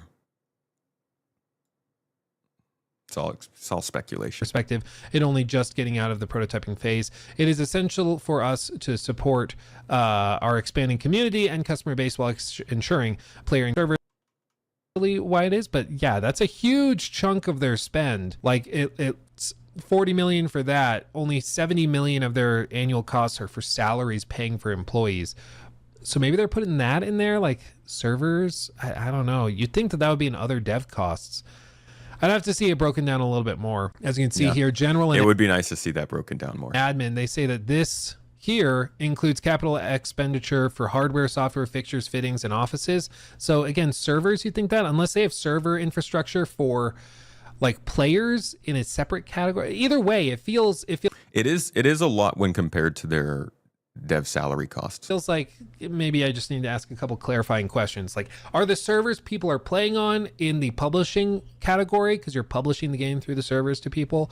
Yeah. Or is that in or from what I understand, it includes the servers, it includes the distribution center. So like when they're sending out these patches, it includes that. It includes their internal distribution center. So like they have to be sending dev builds out to the company every time something is going on. From what I'm hearing, that actually costs a lot of resources to do. So all that kind of stuff, I'm pretty sure, is included in that publishing segment. Is that in the G&A section? Because that also is very cheap compared to what I would expect it to be. It's just not super clear. Either way, as you see this skyrocket in terms of costs, it's getting exponential. Okay, that's what this is, an exponential increase in spend, but they're not seeing an exponential increase in revenues. They're just not, and that's where they're well, are they not? I actually don't know if is it on here. So this is income. Yeah, I guess it's not necessarily exponential. It jumps up, but it still has like a linear relationship here. Okay. Running into trouble because if the money they're bringing in is not increasing exponentially, or at least in line with the money that they are spending, that's where they can get into trouble. Because, you know, for a little while it stagnated, and then up here it did pretty well, but it's not growing at the same pace as their spend is growing from 2022 to 23 and going in. And again, it's important to note that this right here is the period in which they wanted server meshing in, engineering in. They wanted Squadron 42 to be releasing around this time. Like, I do think that they definitely were expecting this to be exponential, but what they wanted to do did not happen. Anything less than exponential growth is a failure. Well, if it's exponential and taking money in, it should be giving it out. Into 24 and 25, I'm sure that they are expecting a lot of money to be spent, or at least it will have already been spent by the time they disclose it. So all of this to say, I mean, I think that they just really, really need to get the game out the door, Squadron 42 out the door. And once they do that, that should represent a pretty major influx of cash. And I think that's why they're hoping that they can get it out the door so that they can get a big wave of, you know, 100, 200, 300 million dollars of revenue that they can then spend to finish up the persistent universe and then launch that as its own living, breathing game. They can set up a subscription model to generate recurrent revenue. And Luke! Optional subs, man. And things like that, which they've already played around with. So, you know, all of this to say, it's actually quite simple. They just need Squadron 42 to get out the door and to sell well. Yeah. That's what they need. Yeah. And I think it could, from what I've seen, it looks pretty solid. It looks pretty solid. But I mean, the reason that Star Citizen's a scam, Star Citizen is fake, the reason that's a meme at this point is because people have so little confidence in their ability to deliver a finished product anywhere near the timeline that they set for themselves.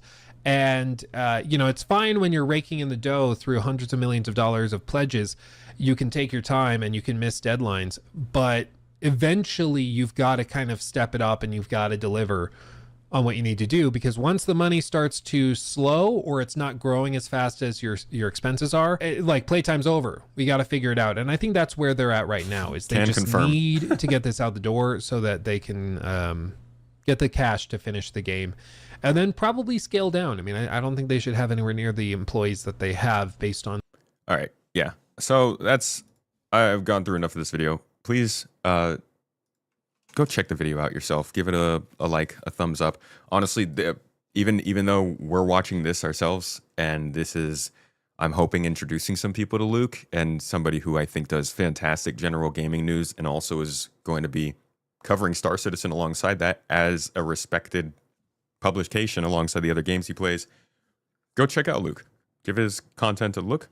And then nag him to come back on the podcast with me. No, I'm kidding. We got it. We get that hooked up. But this was a little look from him at the budgeting stuff. Honestly, I don't think that this is going to be nearly as interesting a topic for people to react to or cover as the big articles that sometimes come out, which I think they all came out when this first came public, not when this actual CIG published version came out. But I do think it's still good to go through this. It gives us an idea of where they are, and they get to explain some stuff a little bit in more depth than we saw. But it's going to have corporate talk in it. Like, this is still a publication that they're sending out to fans and customers. But I appreciate him going over this. I think he's spot on.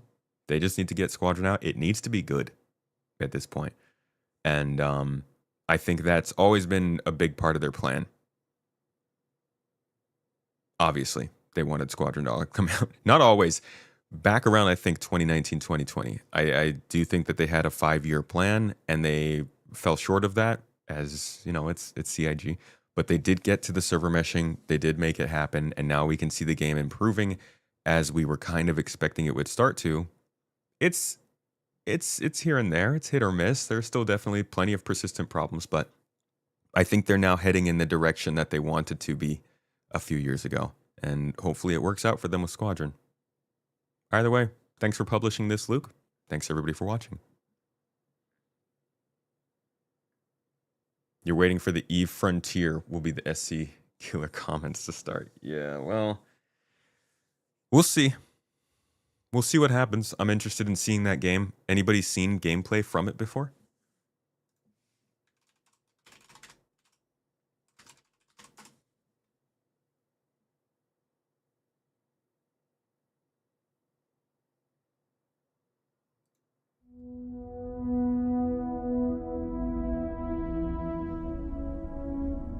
Among the ancient ruins of the frontier's megastructures, the Ferrister?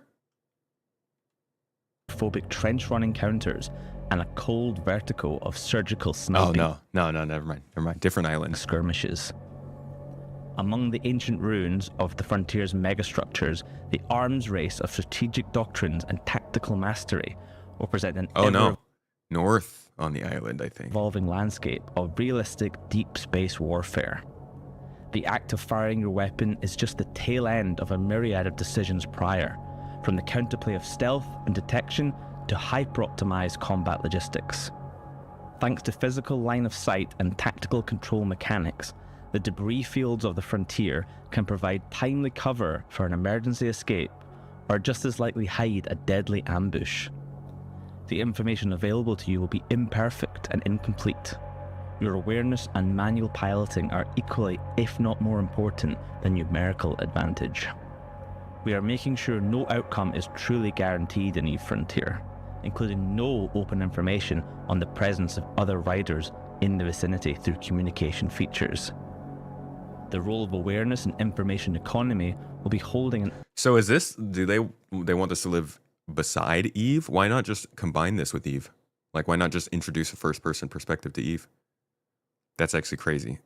I say just, but that's probably an insane feat to try and redo the game. Does this feel like something that they're trying to do to be a successor to Eve?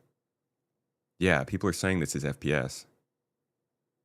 There's a cryptocurrency tie-in. Well, they've done a very good job of not letting that. I have not seen anything about that yet. Yeah. I've been looking at this relatively quite a bit over the last hour or so. Ever Haven't seen greater anything about influence crypto. over your survival. Every step in the wilderness can be your last. Every hunter lying in wait risks becoming prey by revealing themselves to the world for just a moment too long.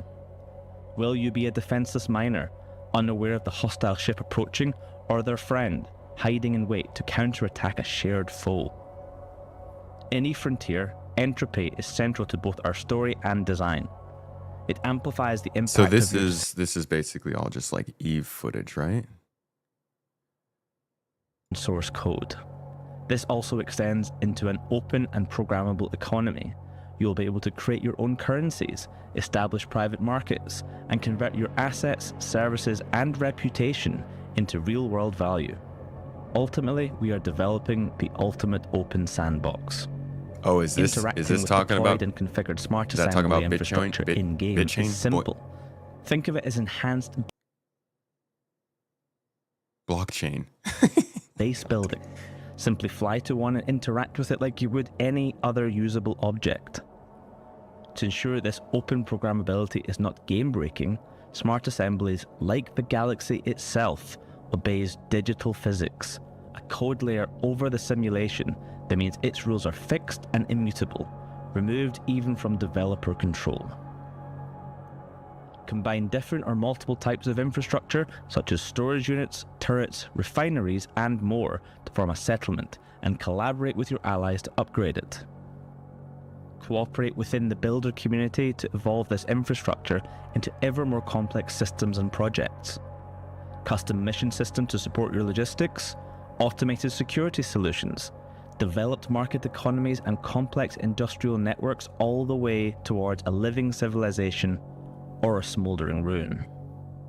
Thank you for watching this deep dive into Eve Frontier. To learn more, visit eFrontier. Interesting deep dive. I feel like they could have maybe shown a little more. We'll see what happens with that. There are quite a few games that are entering this area of development, from Eve Frontier to Verse Project to other things. I'm excited for gaming, though. I'm not gonna lie, guys. While the gaming industry is painful right now with all the layoffs and stuff, and we've had quite a few bad AAA releases of games, man, there are good games coming out so much this year. Feels good. What has me most excited, I haven't even checked out Arc Raiders, but I'm really in. I remember seeing it when they first showed the video. I think we watched it here, right? Wasn't it that like atmospheric Was that it? That might have been something else, actually.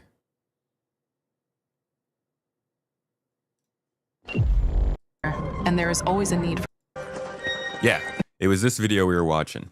And I was like, okay, this looks really good. Now, I haven't gotten to see the new gameplay that's been released. I'm hearing good things. And I'm not really big on battle royale games. Like, I'm a very arena shooter kind of person when it comes to my shooters. But if you can hit the atmosphere in a game like this, I love the aspect of exploration. I'd be happy to play this if it's on Xbox and PC. This could be a great extra time kind of game. So I'm excited for this. I'm also very excited for Exodus. What else is there?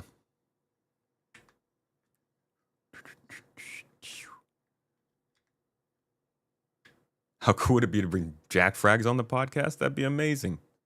I'd love to bring him on. No, maybe we can get Jack Frags and Level Cap onto a show to talk FPS. How cool would that be? Gunplay was a bit weird. You can feel its PvE roots. I see. Exodus is like a sci-fi RPG. Yeah, from the Mass Effect creator.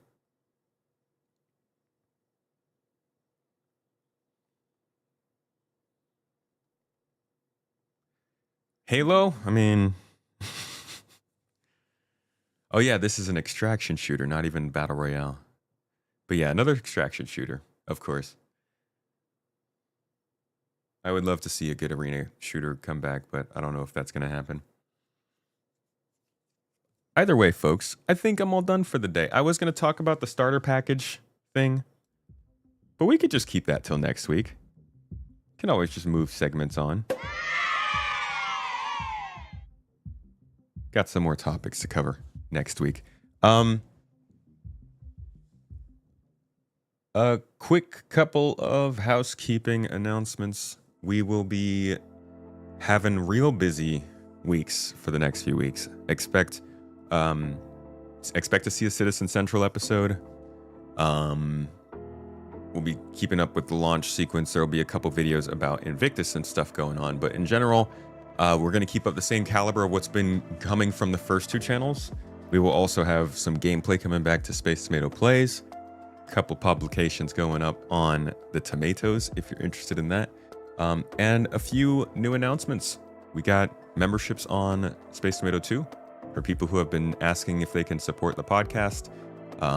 Instead of continuing to tell people to go to Spotify, we figured we'd just make some memberships on 2 so that you guys can both get access to them early and also like use the emotes over there if you'd like. So that's it. None of the things that you get as a supporter anywhere else are getting taken away. So don't feel like you need to go over to Space Tomato 2 or anything. This is specifically for people who keep on asking us about just the podcast kind of stuff. And since that's where it's published outside of Spotify, we wanted to turn those on for you.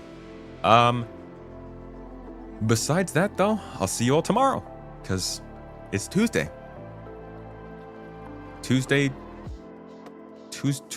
Talking Tuesdays with Tomato. There we go. Yeah, one of those.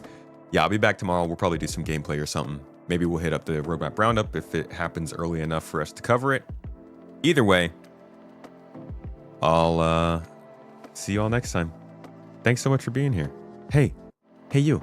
Yeah, that's right, you. Still kind of drifting off because you think the stream over. It's not. Thanks for being here. Yikes. All right, now it's over. You can go. Bye-bye. See you later. No, okay, I'll do a raid. Hold on. I'll pass you on.